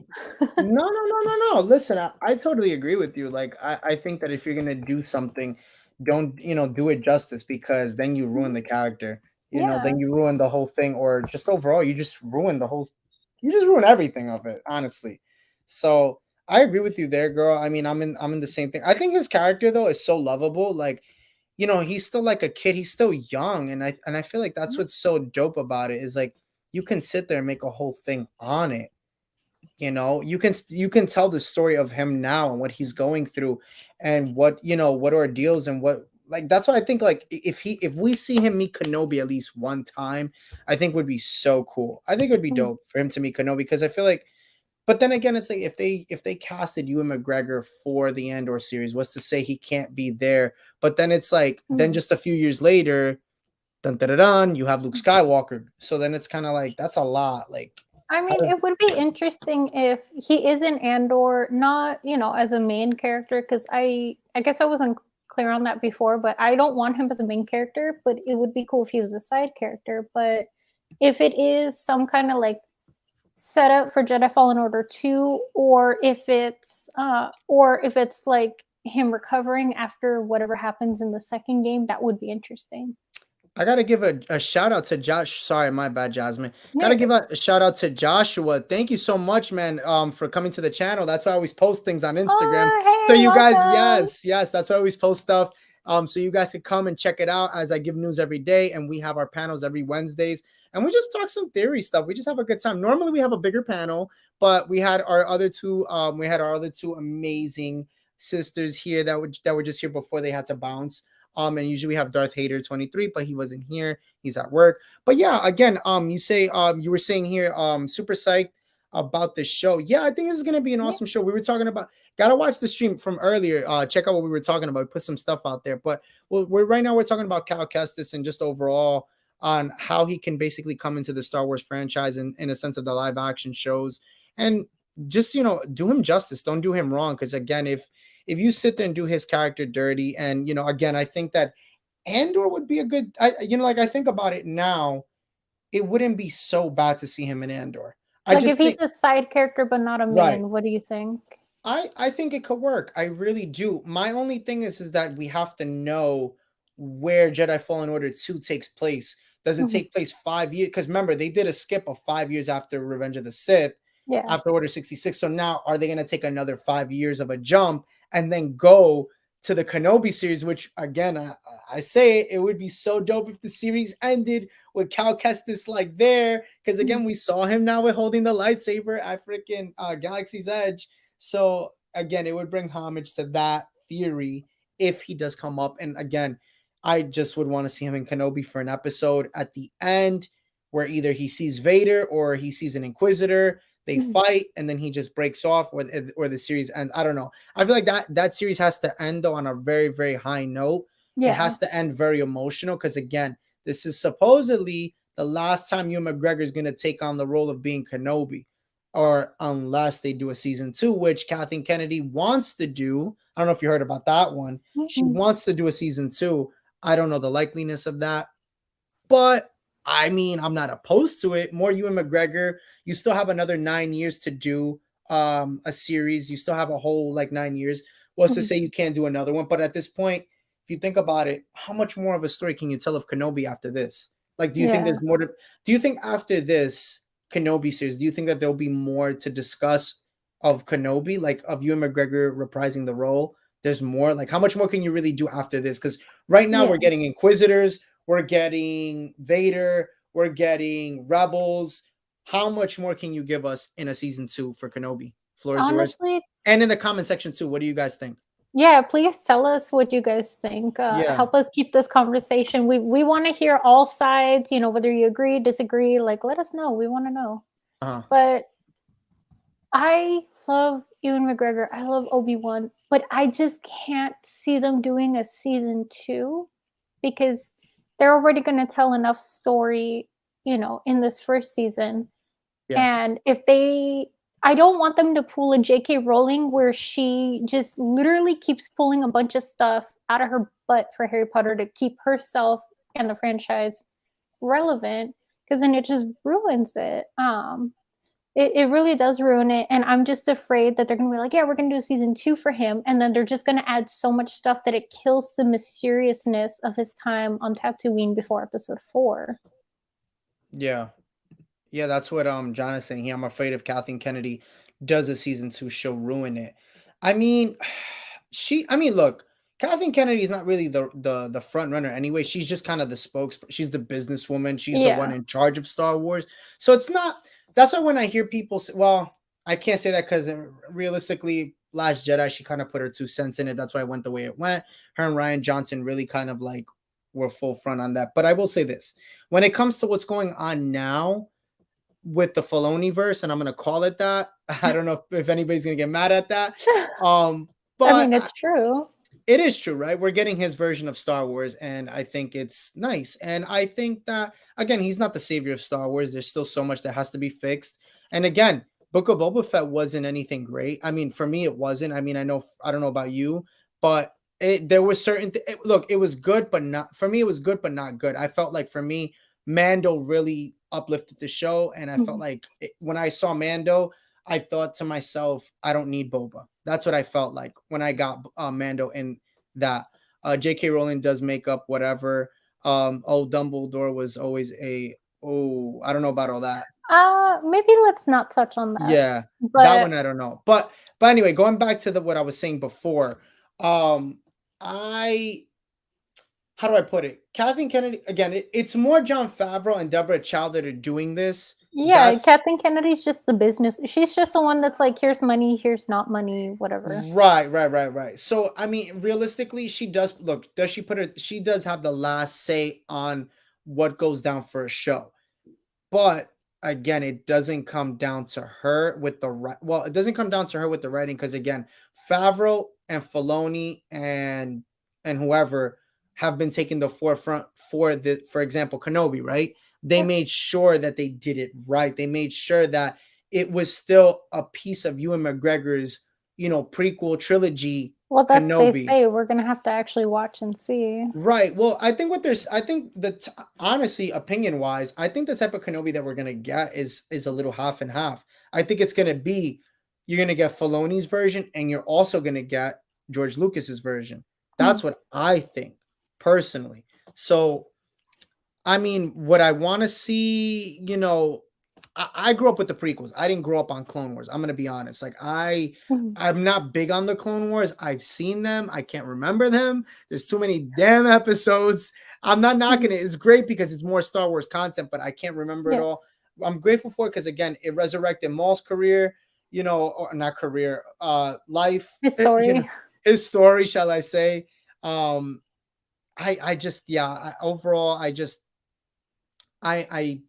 happy with the route that they're going, and hearing the fact that they're bringing all these different kind of aspects of the Kenobi series with the different touches of, because they did say too, like, this is going to touch like the OT fans. And I really believe that it will. I really do, because, having Ewan McGregor, I mean, OT fans love Ewan McGregor. Like, my dad loves Ewan McGregor. Like, he's a great actor. I think my dad might even watch the Kenobi series. And he hasn't even seen anything since after the prequels. Like, I don't even think he cared. Yeah. He didn't see the sequels. Like, my dad did not see the sequels. He doesn't know much about it. He's just like, there's a guy, there's a girl, and that's all he knows. Like, there's this angry guy who's always throwing the lightsaber. There's a girl who's trying to fight him. And that's it. He doesn't really know much more.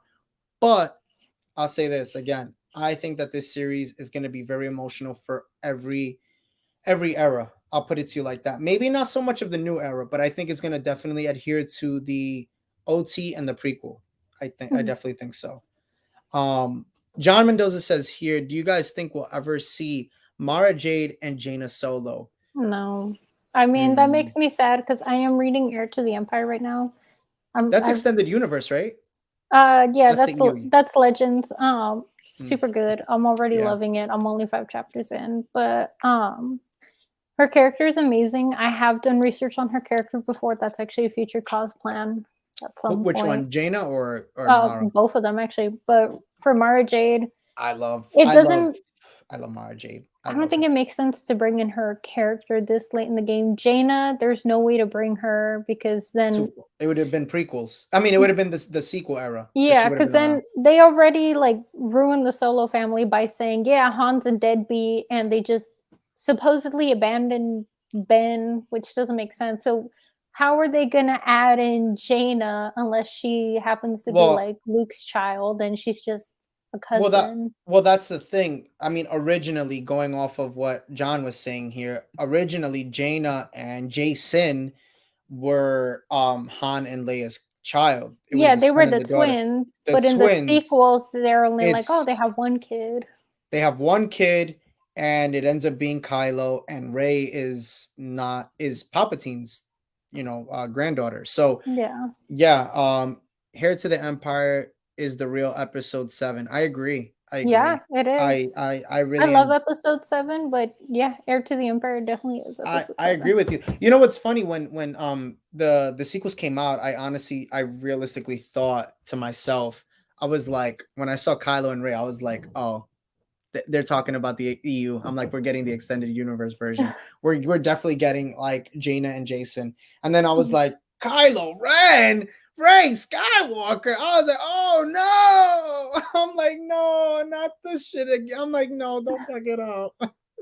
I'm like, they don't book. They don't. I'm like, I always told myself, I'm like, they have so much writing. There's so many books, comics. Why can't they just use that as their shit to freaking make a movie?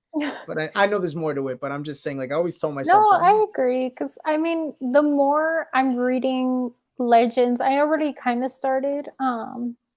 But then because of Meg the Hater, I'm reading so many more. And I'm just like, there's so much. They didn't have to take exact storylines, but there's so much that for Disney canon, they could have taken from the EU, and it just breaks my heart that there's so many good missed opportunities.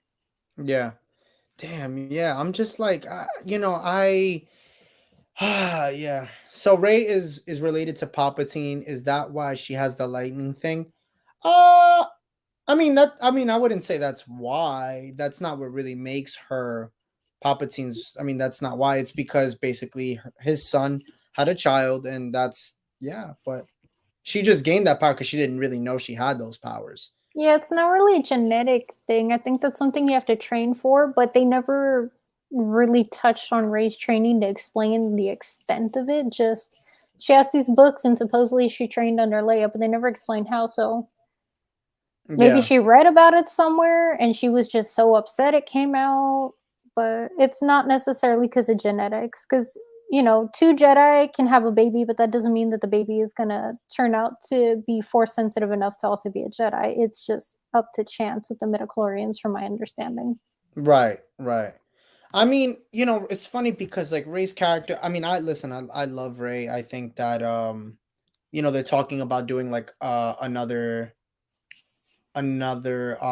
thing for it. Like they're thinking of doing, I guess, a sequels to the sequels. Oh no. So, no, I mean, look, listen, I don't mind it. I wonder, like, okay, this is the one opportunity to introduce Darth Talon, who's in the expanded universe. Like, that's a dope ass character, and we have Evergreen, Evergreen is her name Evergreen Tree.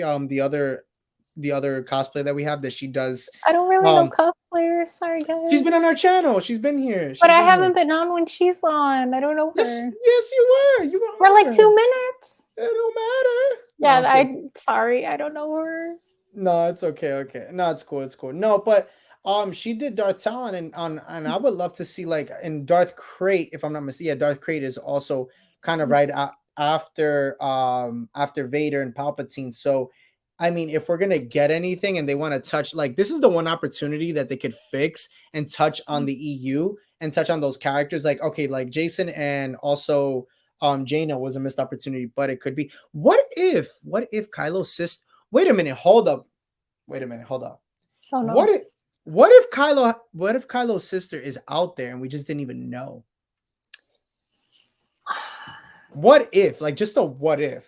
So, like, what, they sent her off as a baby, or they just never mentioned her, or like she's not force sensitive, and that's what, like, I don't know. I mean, as interesting as I think it would be, at the same time, if they try to introduce her later and be like, hey, Ben Solo has a sister, I'd just be like, you know what, that is the laziest goddamn writing, because you should have at least hinted at her in the movies and not just pull a new character out of your butts. Like, I think that what they should have done, in the movies, they should have hinted that there could have been another child. That way they could have had the option to introduce another child later on. But think about it. They didn't. I mean, either way, they didn't introduce it. So I mean, it's still kind of there. Like they didn't introduce it or introduce it where it's like, okay, it's like it wasn't introduced, so it's not a thing. But then it's like it could still be a thing because it wasn't introduced. It could be one of those things where it's like, ooh, he's got a sister that's around, and maybe that could be the Jaina Solo that we so ever needed. What do you think? I don't know if I would want it to be his sister because, like I said, just to pull her out of nowhere is like, okay, why are you ruining the Solo family? They don't all abandon each other. Maybe it could be, a different force sensitive person. They're not related, but they could like still end up, they were close when they were young, maybe, growing up, or he knew her at the Jedi Temple, could have been his cousin, something, or Yeah, I guess if you do want them related, it could have been that, he thought he killed her at the Jedi Temple. That's why Leia and Han never bring her up because it's too painful, whatever, something like that. You could try to spin it like that, like the memory yeah. was too painful. But oh, Mhm. look, she survived, or something. Yeah. When are we gonna see the Knights of Ren? $1 million question, man. I I think we all know. have that. Who really knows? I mean, that was another missed opportunity from the sequels. Yeah. Like, and there's such a bad ass freaking bunch. Like, I love the Knights of Ren, They look and so cool. I want their story without yeah. Kylo. I want their story before him. Well, that's the thing. My bad. I had to go pick up this thing that I've been No, like you're good. playing with. I've been like playing with this thing, going in and out with it. And I'm gonna answer your question, John. I know, or thing that you said down below. My thing is that with the Knights of Ren, obviously in the comic version that I used to have, I don't have it no more. We had the original, Ren, the original Ren and the Knights. And I would love to see that story being told and just see it in live action or even animated. Like, just give me Mhm. an animated version on the Knights of Ren because when they were brought up in the sequels, they looked like trash. Mhm. It was garbage. Like, it was done so terribly wrong, and I felt like that was a missed opportunity. And I think we've talked about it before, but yeah, it was really done really bad. They could have done a better job. Mm. Um, John Mendoza says here, the way they did Luke in the sequels was bad. We agree. He Mhm. was he was always compassionate, understanding, optimistic, motivating, and always had a big heart, but was deadly when he needed to be. And we get the opposite. Well, I'll put it to you like this. And this is what I have to say as fans of Star Wars. Look, I hear everybody. I understand when you guys are upset about the sequels, even to you, Jasmine. I totally get it. And I'm upset too. Like, I have my things on it. Look, I'm grateful that they brought the movies out. I'm grateful that we have Star Wars because that was what honestly started everything. I'm happy that Disney, honestly, really, I'm going to be honest. I'll say it here live. I'm happy that Disney bought Lucasfilm because a content creator like me and others will Mhm. always have this to do, this platform, Mhm. because Disney will never die out, which means Lucasfilm will never die out. It might take Mhm. a break, but it will never die out. So in reality, we have to sit there and be grateful, honestly, for the sequels, because if it wasn't for the sequels, we wouldn't even be here where we are right now talking about Star Wars. And you know what? They might have done Luke bad, yes, but you know what? We're getting Prime Luke and Mando and Book of Boba Fett, and they're doing Yeah. him just fine. And that's the Luke that I've been wanting, that everybody's been wanting, and that's the Luke from Legends, or shall I say, the EU, that Mhm. we've been looking for and wanting for the longest time. So honestly, I don't even care for the sequels anymore. I don't really care in a sense of like how they listen. That was an older Luke anyway. To be honest, he was gonna die off anyway. I mean, they didn't Mhm. have to, but I understood it. I get it. Kill the past, let it die if it has to, as Kylo said. You know, um, I'm okay with that. Fine. I get it. You want to introduce a whole new, Mhm. younger generation. I'm cool with that. But, again, I think that we're getting prime Luke at a young age. And I just found out today too. I was reading something. Did you know that they actually didn't use Mark Hamill's voice for the Book of Boba Fett? Wait, really? Yeah, they actually use like this like generated thing that like projects the voice, and it's the same voice as Mark Hamill's. I just learned that today. Did not know that. Wow, I didn't know that either. That's crazy. Yeah. So I Which, mean, yeah. Oh, go yeah, ahead. you're right. Like without the sequels, we would get this extra content. I will forever be upset at episode 8 or 9, but I know that there's people that do like the sequels. Props to you guys for liking it. You know, I won't like it, but if you like it, that's good. You know, enjoy more stuff. Yeah. Yeah. No, yeah, definitely. Third Eye Vision says, right, that's lazy writing. Oh, Ren's sister, you didn't know such a MacGuffin. Don't know what that means. Yeah, true. Disney's gonna pump everything they can, which is fine. Listen, I'm not mad about it at all. Let them keep pumping things out. I mean, again, it gives us content creators things to talk about. The moment Ren stopped the blaster mid shot, I knew something was special. Oh yeah, definitely. Yeah, I mean, I definitely knew. Um, what was the first Star Wars book you guys read? You can go, Jasmine. I couldn't even. I don't remember the first Star Wars book I read because I I remember can tell you. reading a few of them in like middle school or high school, but then I didn't start touching them again until college just because I never really got a chance to. But the first Disney canon Star Wars book, I do remember that, was Lost Stars by Claudia Gray. We read it as part of the Star Wars club in my college. We decided to read it together.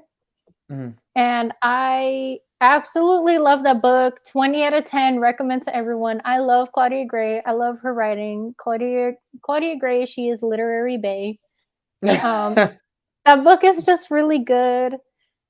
I think no matter what side you like, the Rebels, the Empire, whatever side, you will like that book. I highly recommend. It's such an easy read too. Like I just recommend it to everyone. It's so good. Not bad, not bad, not bad. Yeah, I couldn't, to be honest, and I'm so sorry. I know everybody. I can't remember I don't even know, to be honest. I don't even know the first book I ever read, honestly, for Star Wars. I think it's a book that I actually bought at the supermarket that they had there, and it was with Ewing McGregor, and it was with Liam Neeson. So Obi-Wan and Qui-Gon. I just don't remember what book, because there's so many books from back then in in the early 2000s that they had came out with. I just can't remember for the life of me which one it was. Couldn't remember. Oh my gosh, there's so many books in the EU. Yeah. Yeah, no, there's so many, but yeah. So talking about the sequels, I wanted to show you, Jasmine.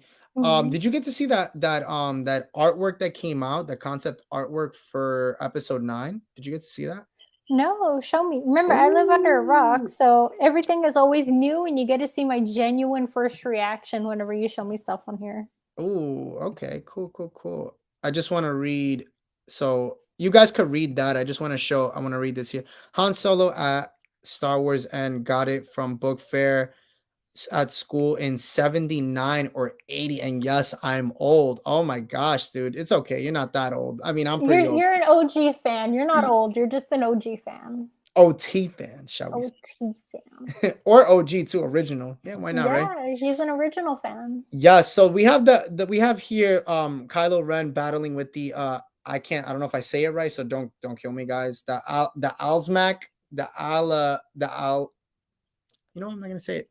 These are what does it say? It says the Alzmac warriors. So you know the warriors that we saw in the obviously that they had on Mustafar, that were protecting it, that were protecting the castle and all that we see. Alzmac. Yeah, there we go. Alzmac. So these are the concept images, and I want to know what you guys think of them. Hey, Rob, what's going on, dude? What's up? What's up?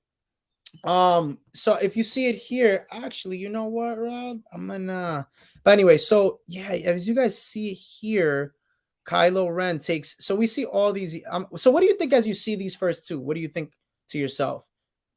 I hope you say what I think you're gonna say. I honestly love it. I think that's so cool. I would have the second one framed up in my house. That's how pretty that is. And my thing is this, like, okay, so do you know that in Rise of Skywalker we saw this kind of in the beginning? Do you remember? So that was on Mustafar. I didn't know that though until like after the movie, and I was like, huh? And I'm just like, when I see these concept images, the artwork, I'm like, yo, look at this when he's going up to Vader's. So the Dark Warrior approaches a bridge that once led to Darth Vader's castle. Look at this. Like, that looks like a video game. Like, I'm just like, what? look how dope that look. I apologize for the ad, guys. There's a whole bunch of stuff. But how dope does that look? That's really cool. I mean, I think it. I'm not a fan of Kylo Ren for nothing, but I would have loved. Sorry, I'm not. I don't like him, but I think it would have been very cool to see him on Mustafar actually doing something. Because, correct me in the comments if I'm wrong, but all I remember is he like swung his lightsaber around for 2 seconds on Mustafar, and then that was it. Like I don't remember actually him doing anything there. So if they would have like had something like this.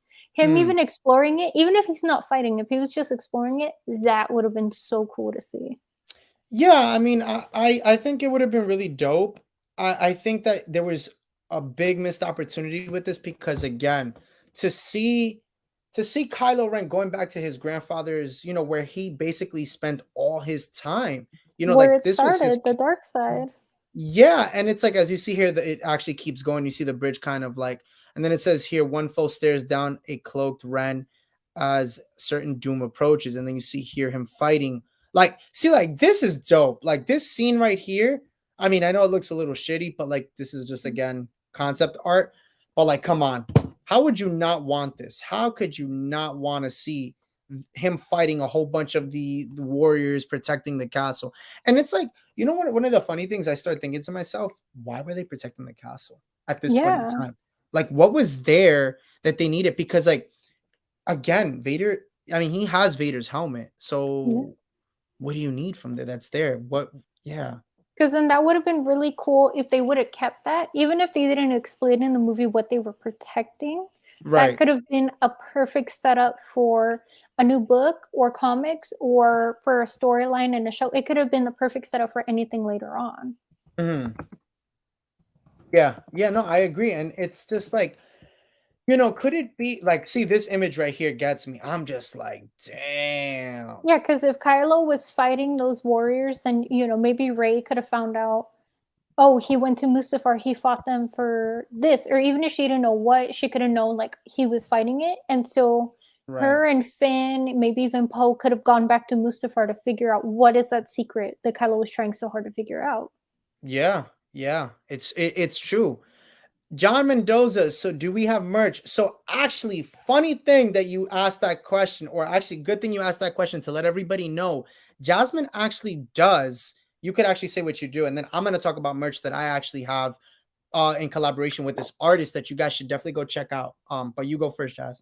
So I don't have actual merch like t-shirts and stuff, but I do have, I crochet.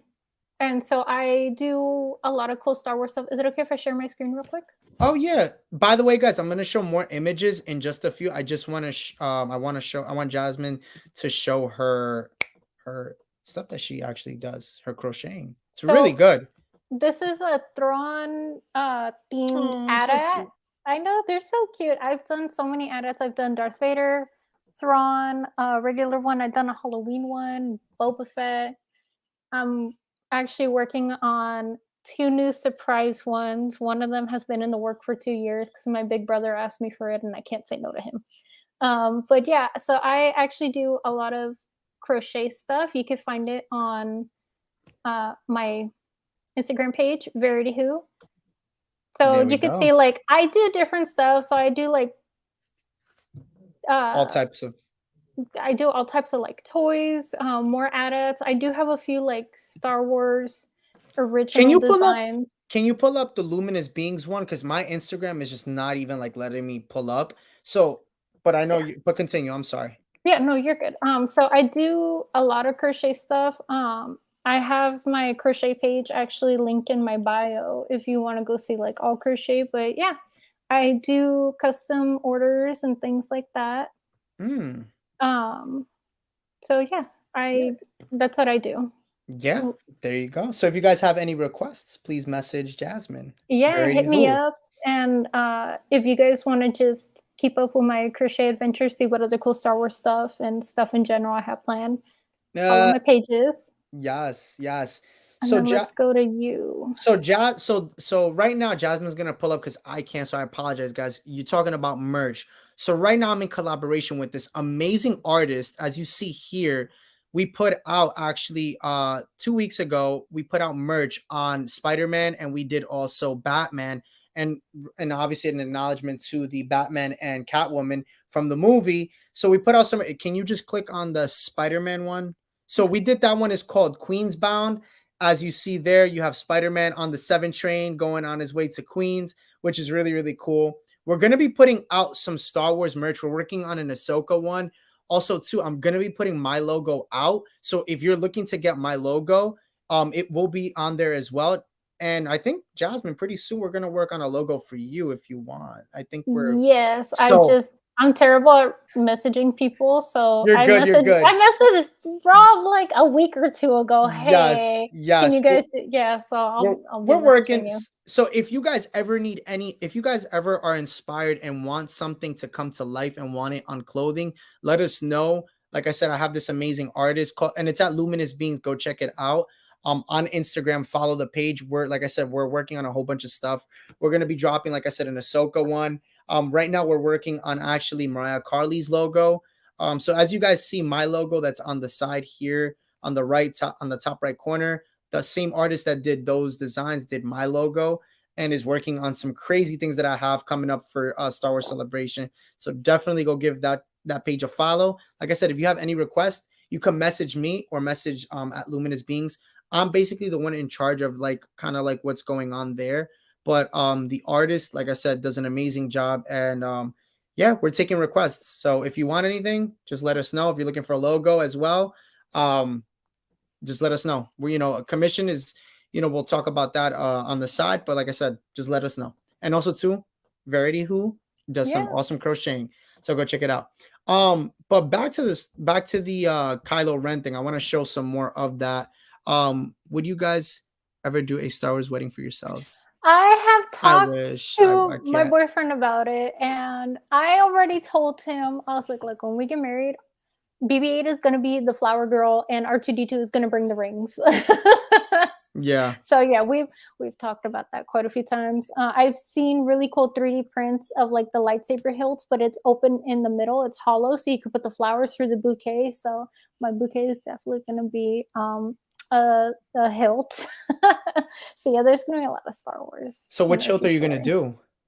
I would probably just keep it classic with Luke's, or if not, the Graflex, or I would do Leia's training saber from Episode 9 because I love Princess Leia. If you guys see on my Instagram page, I love Leia. I love dressing as her. Mm-hmm. She is everything to me. Yes, so yeah, so I would definitely try to do more Leia inspired stuff. Not bad, not bad, not bad. Yeah. Going back to the Kylo Ren, I'm sorry, I just wanted to get you guys more in on that because I wanted to show you. I didn't get to talk about it. So you see here, he's so pretty, right? Isn't it so cool, these shots?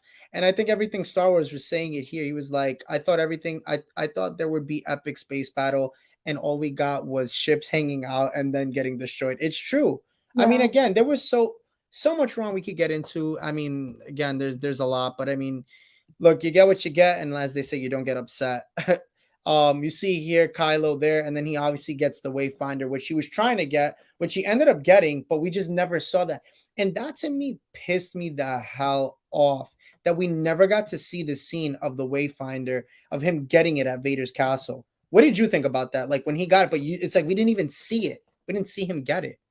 Yeah, that was just kind of, honestly, to me, I know I use these words a lot, but it just felt like lazy writing. Like the movie is long already. Can't you take an extra like 3-5 minutes to just show us the process? It doesn't have to be this big epic thing, but just show us.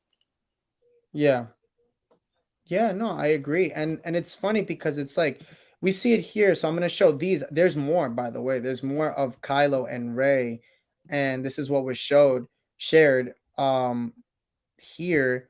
We see this image here of Rey and Kylo, and you see here Rey approaches a seated Kylo, lightsaber drawn as she walks up to him, basically from behind. And then obviously we have then we have here the dyad duels on a platform in an otherwise empty room, which I mean they did already have that fight with the dyad. They brought that to life, when she was on the planet. That red planet, I forgot what planet that is. I don't remember, but we got to see a little bit of that. So I mean, that wasn't really a missed opportunity. I thought this was cool. An orbit levitates in the center of a room as Rey and Kylo converse. I thought this was cool. In That would have orbit, been neat. that would that's really cool. And then it's like, I don't. Go ahead. My thing is, I don't really blame J.J. Abrams for not including all this because You it was blame J.J. Abrams. He came onto this. They took him out. They got rid of him for episode 7. So it's episode basically 8. 2 movies in one for episode 9. First, he has to like retcon and fix all of the stupid Ryan Johnson's things, and then bring in his own story. So I don't exactly blame him for not including cool stuff like this, but at the same time, it's like, come on, like, just missed opportunities. Yeah, I mean, There's so many feelings. Yeah, no. Listen, I'm with you, girl. I'm in the same boat as you. I just think that look at how dope this is, though. You see the orbit behind, and it's like he sits on a throne. Like I thought that like he should have in episode 9. I thought it should have been like he had his own throne room, but like a dope one. Yeah, that You know what would I'm have saying? been really cool to see. I think that would have been one of the things that I would have really enjoyed to see a different version of the throne room. I just felt like kind of seeing Snoke's version was cool. I'm not gonna lie, like I like that version, but I wanted to see Kylo Ren's version of the throne room. That to me was like dope to see that. And I'm just like, wow, like like I think about it now. What are we like? When did that come out? Episode 9, 2019, 2021, 22. Yeah. 3 years later. 3 years later, and I'm just still kind of like, well, this could have been different. And it's like, what could you do to fix it now? And it's like, it sucks because you can't, right? There's no going back. Kylo Ren is dead.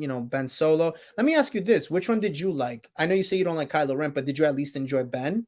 No. Really? So you didn't even.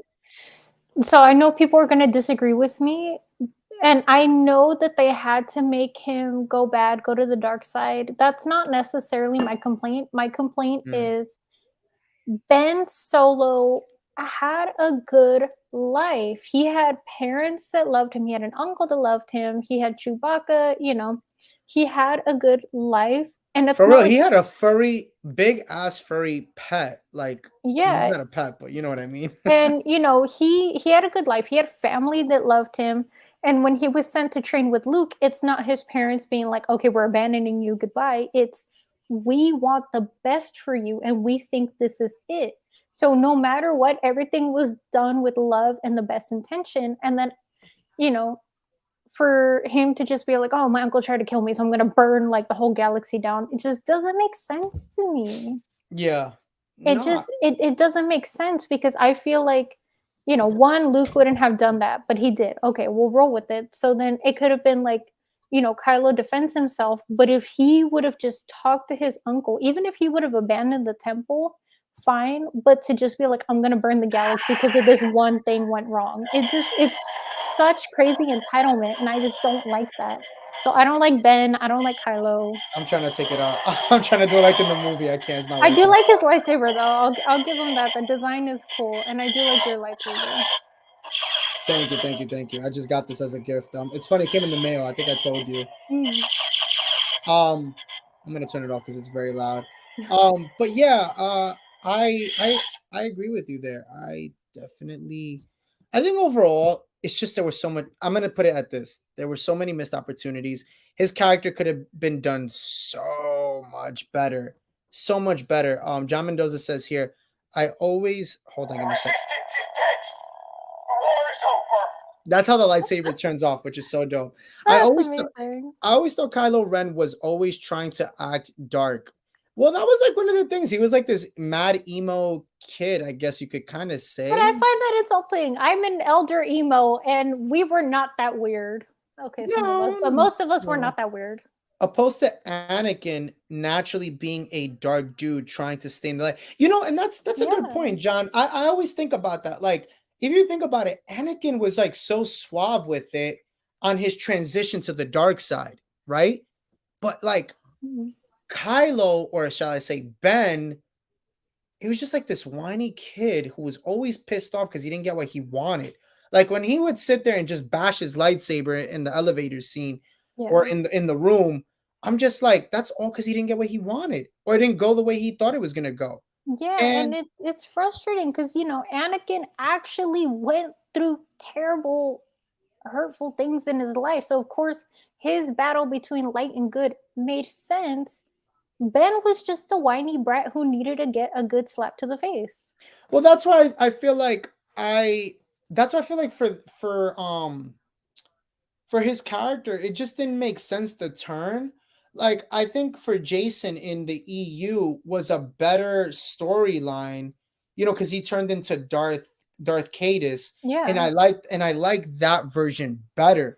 But like when I hear, how Kylo Ren, all because, like again, he sat there and thought his uncle was gonna kill him or whatever the case may be, and that was that's not really what turned him. There's other things to it that I'm not, if you read the comics and other things, it'll tell you. But I just feel like it was kind of shit writing. And again, this is my opinion to anybody, because again, I know there's people out there that will watch this and get upset at what I'm saying or what you're saying. Again, this is all opinion based. This is just my opinion. This isn't to come at anybody. I'm not saying the movies are the worst movies ever. I'm not saying that, it's this.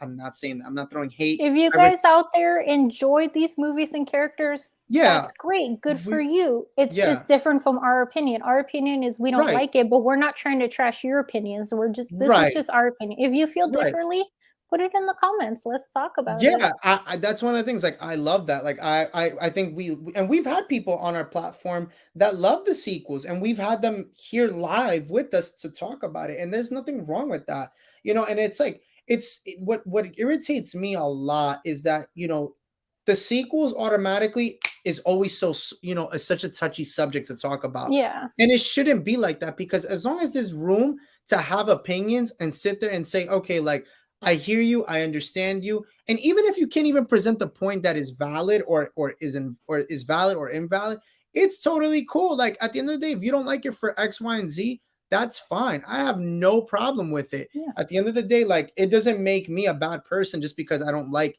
something from a movie, or it doesn't make you a bad person. It's just an opinion. And everything Star Wars here says, when we were first introduced to Kylo Ren, I was so pumped. Same as you. Having a conversation with Bad AZZ, Poe, and holding the blaster fire in the air was awesome, which it was. The second half of the movie just sucked. I agree. I totally agree. I think that overall Force Awakens is like, it wasn't that bad. It was more tolerable than the other two. Mm-hmm. Again, could they have done a better job? But it's like any movie, if you think about it, any movie you ever watch could always do a better job. That's just what it is. That's literally just what it is. It could always do a better job. There's certain things that they could fix, they can't fix, and I understand why they went the route that they did. Again, the whole thing with Luke dying, I get it. Like, it's honestly, it sucks because you see, me and you have a difference of opinion right there, and that's we know how to talk about it. Right, We still respect it at the end of the day. Right, and I've seen people on YouTube lash at people on a live stream because they don't like it, and it's okay. And like, for example, like, I'm gonna read here just for the real reason Luke tried to destroy Kylo was because he killed his wife Mara Jade. Well, okay, so good thing you mentioned that. Yes, in the EU, Jason, which is Darth Kestis, ends up killing Mara Jade. I don't know if you know that. Yeah. So that was the right. Oh, No, I'm sorry. I'm kidding. It's not like those books came out like 30 years ago or anything. So that was the real reason why. But it's told differently in this version of Star Wars, which is the canon. Now, this has been my take on it. I think they should introduce Mara Jade, because if you do, you can touch on the story as to why he destroyed everything, meaning Kylo Ren, and why he turned. And it's a great story to tell, and it's a great way to introduce Mara Jade. And we don't have to get a live action version of her. You don't have to. You could just tell of her tales, and that's totally fine. And maybe some point down along the line, many, many years from now, if you want to, the same way they go back and touch on, look, it took us how long to get Boba Fett? 30 years? I mean, or what, 30 or 40, whatever, how long, I don't know how long. But again, it could be where they touch on Mara Jade sometime down along the line in the future, and they tell her story, and they give us a whole series on her. Maybe when we're not around, or maybe when we're like, in our 50s or 60s. I would love a series, even if it wasn't live action. If it was just cartoon, I would still be all for it. If it is live action, Lucasfilm, I know you're watching. I volunteer myself or Meg the Hater to be Mara Jade, please. I know. But yeah, no, my bad. I had a brain fart. But no, yeah. I mean, again, here we go. John says here. That being said, they could still fix it again. Yeah, that like I just said here. These darn things. I agree. Like they can still fix it. They can put a thing where they bring it, introduce it, and like I said, do it in a few years. They don't have to do it now. You don't have to do it now where you have to introduce Mara Jade. Like, again, I personally thought Mando season 3 would be that, where we learn as to what happened with the temple, because we got to see the Jedi temple again. Spoiler alert, I know for some of you guys who haven't seen Book of Boba Fett, but it's nice because in Book of Boba you get to see the Jedi temple being built from Luke, and it's really nice. And I would love to see who trained there. I would love to see who was there after, and just what who, because I want to know the Jedi who left with Luke. I mean, with Kylo. That's one of the things I want to learn about too, because there was 2 Jedi that left with Luke. I mean, I keep saying Luke with Kylo, and I want to learn about them more. And it could be when he destroyed the temple. He got into a fight with Mara Jade and killed her. Could be like that. You introduce that story like that. But at some point, maybe in the future, they can do that. I mean, I know I always make jokes that, like, man, Disney can't even keep up with their own stuff. They keep contradicting themselves and they keep retconning themselves. But maybe they could use that to their benefit in the future for Mara Jade, or to revisit these characters' stories. They could retcon a little bit, fix it, and give us something new, something that makes sense. That's a good one too. I didn't think of that. See, there you go. And you know what? If they like certain concepts from Legends, bring in those authors as consultants. You don't have to do exact storylines, but you could take pieces from it, bring some of it back to life. Again, use those authors for consultants. And that way you could kind of connect the EU to the new canon. That's a good one. What? Oh my God. I keep hitting my mic. I'm like, I'm swatting at everything. I'm hitting everything. Oh my gosh. Let me ask you this. Would you want to see, because I know they're talking about it. They're talking about doing High Republic movies. What do you think about that? That's actually one area of Star Wars that I don't know too much about. I don't either. I haven't read the books, so I have 2 of the new books. One of them Megan got for me for my birthday. Bless. Meg the Hater. Yeah, Meg the Hater got it for me for my birthday last year.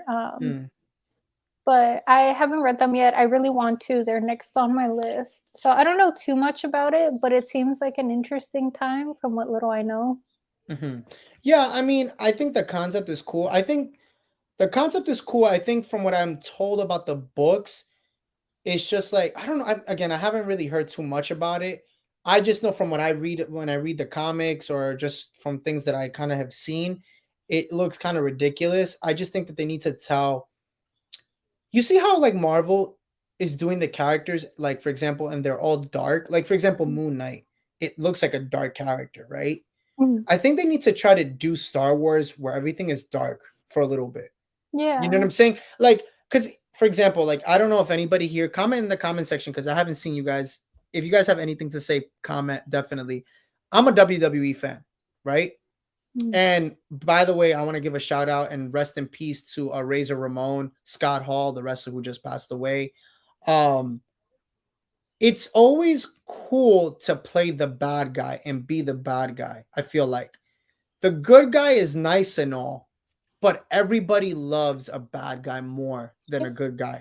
I feel like, for me, like, I love a darker story than a lighter story, because I already know with the lighter story, I know what comes with that, right? With a dark story, you don't really know what tragedy that person has been through.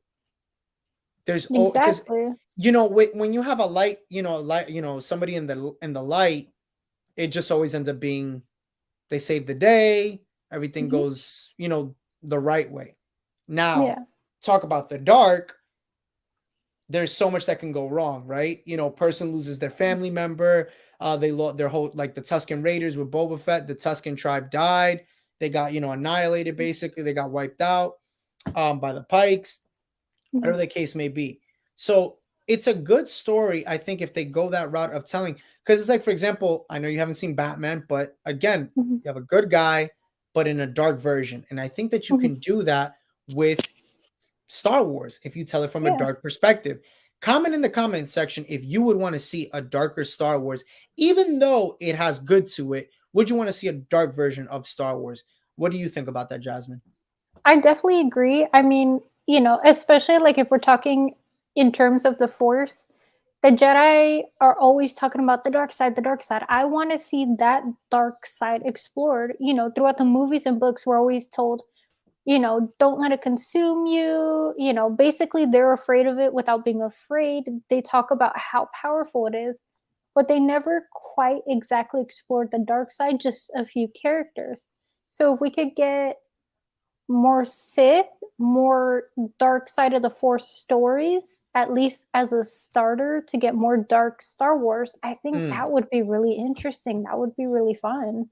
Yeah, and look at what John says here with the dark story. There was always a sad past. Yeah, you know, and we. By the way, I want to give a shout out to John, who's like, you are the MVP, bro. Like commenting and Rainbow Sweetie and everything Star Wars. Whoever is here, just like I said, comment because we would love to get your intake. Don't be shy. Listen, we're doing this. This is hard enough, and you guys watching, you're doing the hardest part. You're watching and engaging with us, so we appreciate you as well. Yeah, it's always fun. It's fun hearing from you guys because, you know, we each have our opinion, but then when you guys comment along and when you guys tell us challenge us, it challenges us. It gives us a new perspective, and that's one of my favorite things about talking Star Wars, just getting everyone's perspectives. Yeah, I love it. Like that's why, like honestly, I love live streaming because it's like so cool to see everybody what they have to say.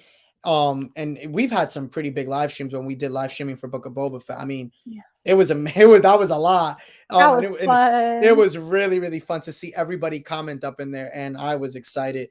John Mendoza says yes. I would like to see it from a Sith point of view, though. Oh, I like that one. But you see, like I would love to see, even though because for example, we're getting the Acolyte. That's going to be very Sith or based, and that I know is going to be that's my show. I've been talking about the Acolyte since I first started doing YouTube.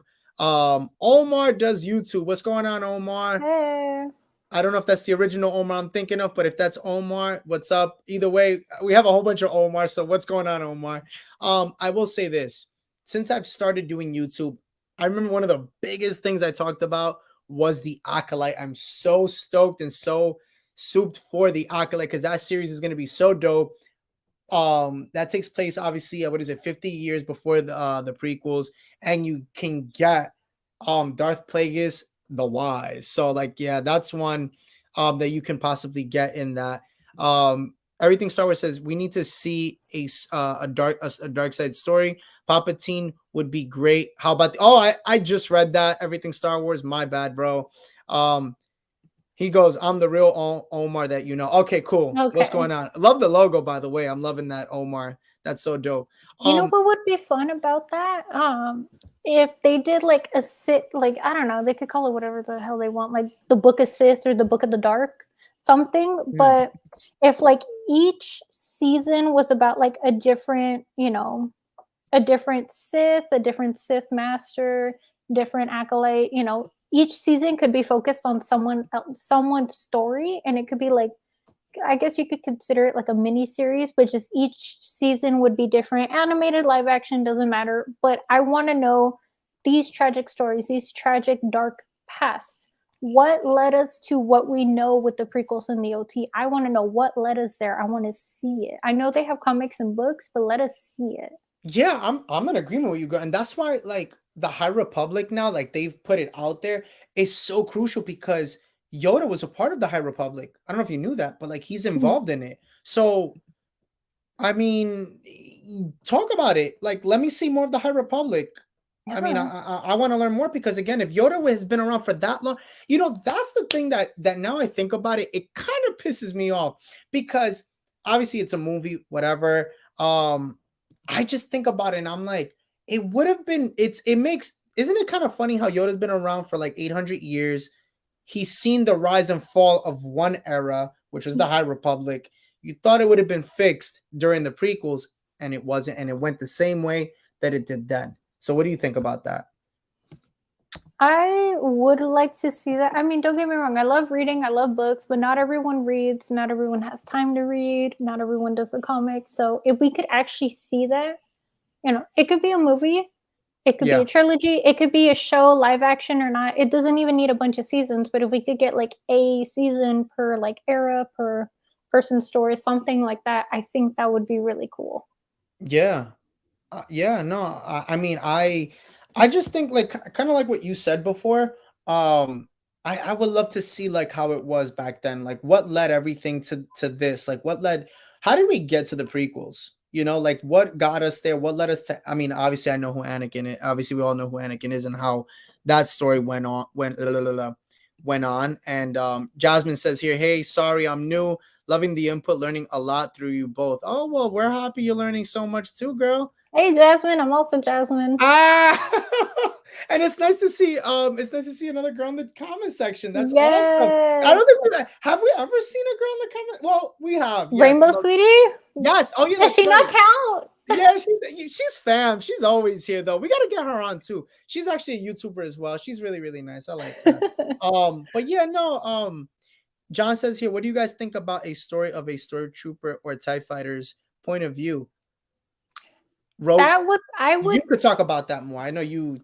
I think that would be fun and interesting because for those of you that do like reading, the book Death Star,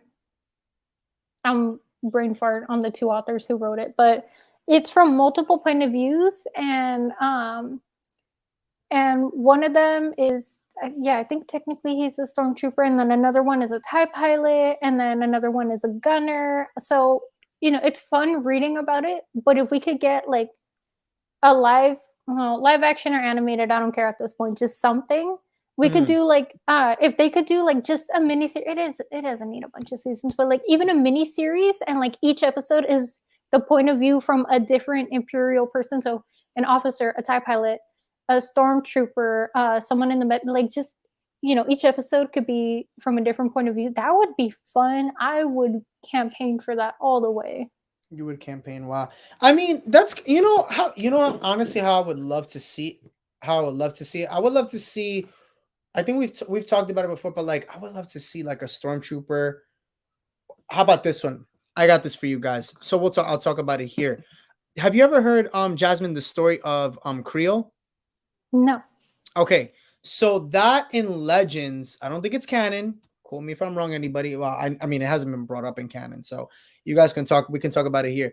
So Creel was actually a stormtrooper. Was one of the only stormtroopers, or was the only stormtrooper to ever wield a lightsaber. And his character, yes, it's not canon. He was a part of Vader's fists. Vader's fist, because he had the fist of 5.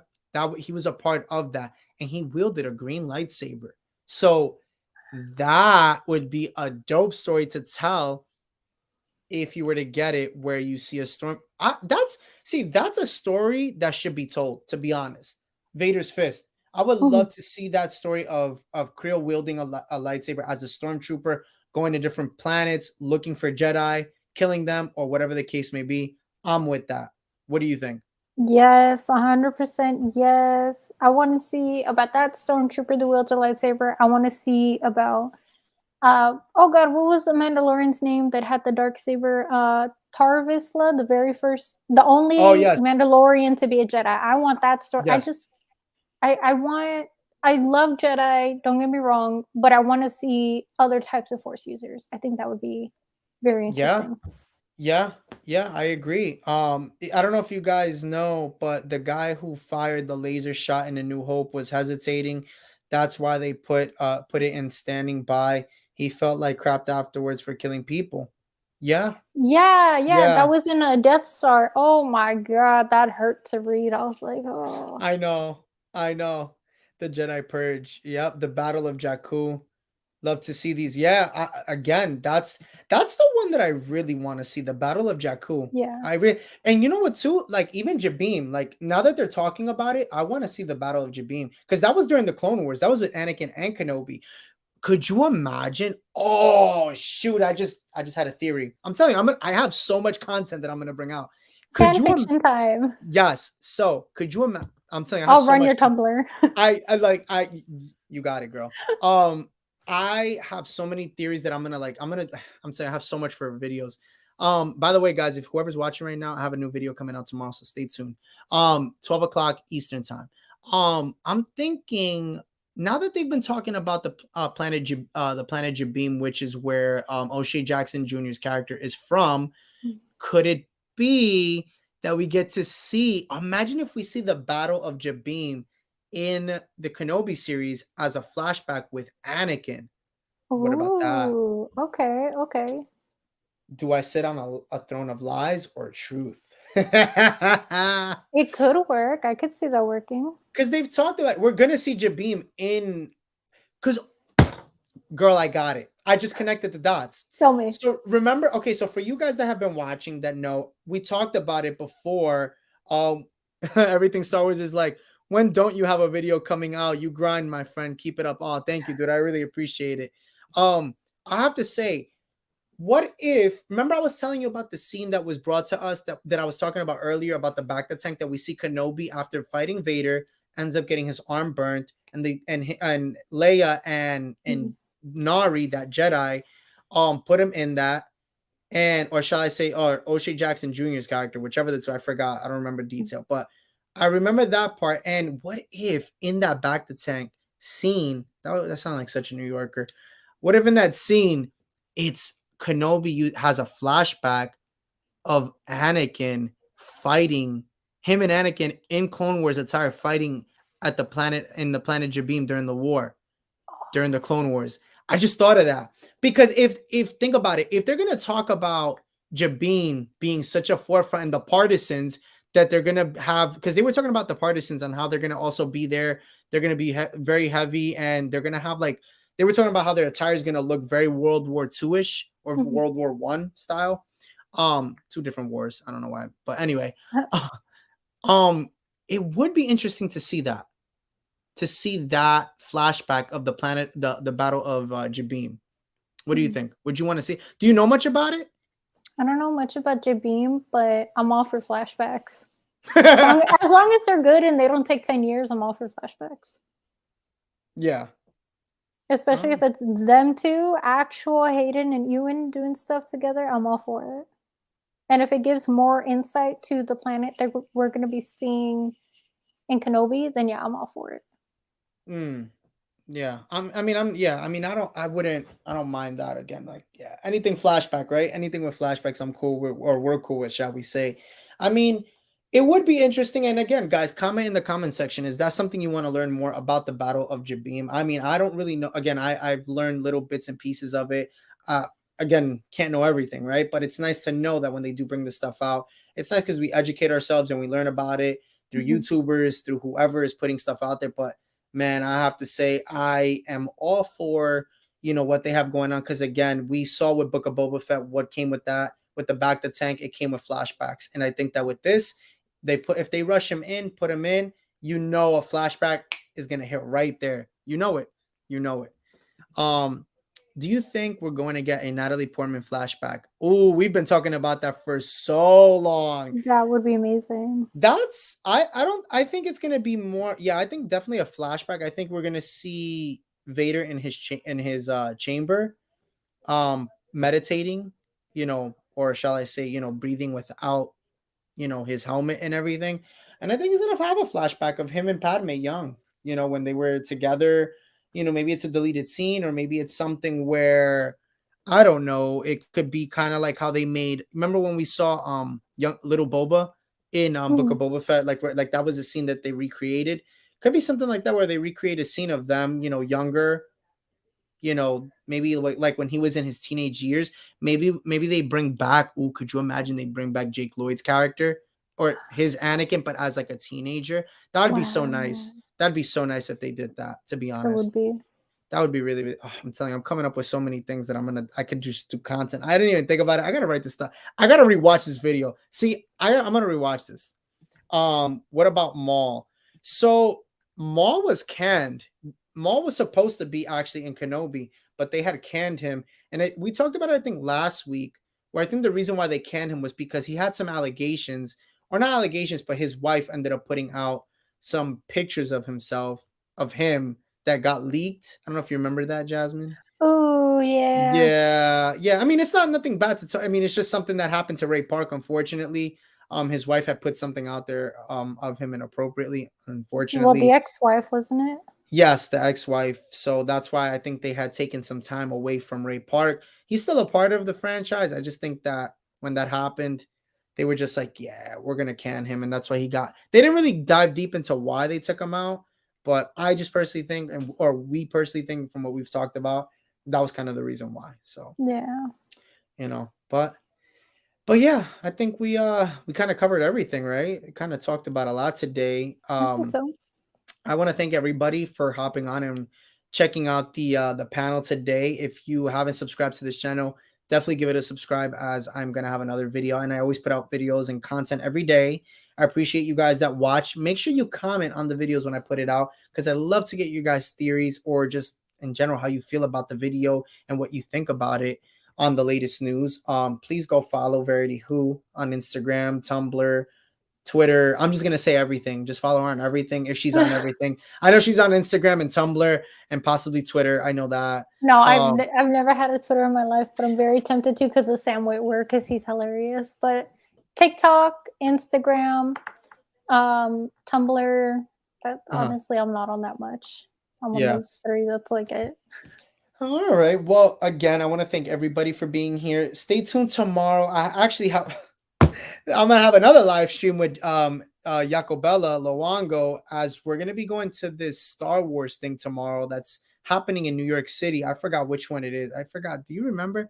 I forgot what it. Oh, it's called Star Wars. I think it's like Strikes Back, where they're gonna have like all like the costumes and everything. So you could definitely check that out tomorrow at 8 p.m. Eastern time. It will be happening. You will catch me there live streaming, and stay tuned tomorrow. I have another video coming out. Your boy's always grinding and putting out the latest things. Again, smash that like button, hit that subscribe button, as I always say. And thank you guys so much for tuning in today, as we really appreciate you guys staying in and enjoying the conversation. And also message Jasmine if you have anything that you want crochet wise. Follow Luminous Beings on Instagram. Message me if you have any logos or artwork that you want done that we could put on a shirt. Like I said, stay tuned. If you want to buy merch, I'm gonna be putting it up on Luminous Beings, so definitely stay tuned for that. John Mendoza said, great live. This is the way. Thank you so much. We really appreciate you guys that always tune in and watch. Anyway, guys, thank you so much for tuning in today. May the force be with you. Horns up. Later.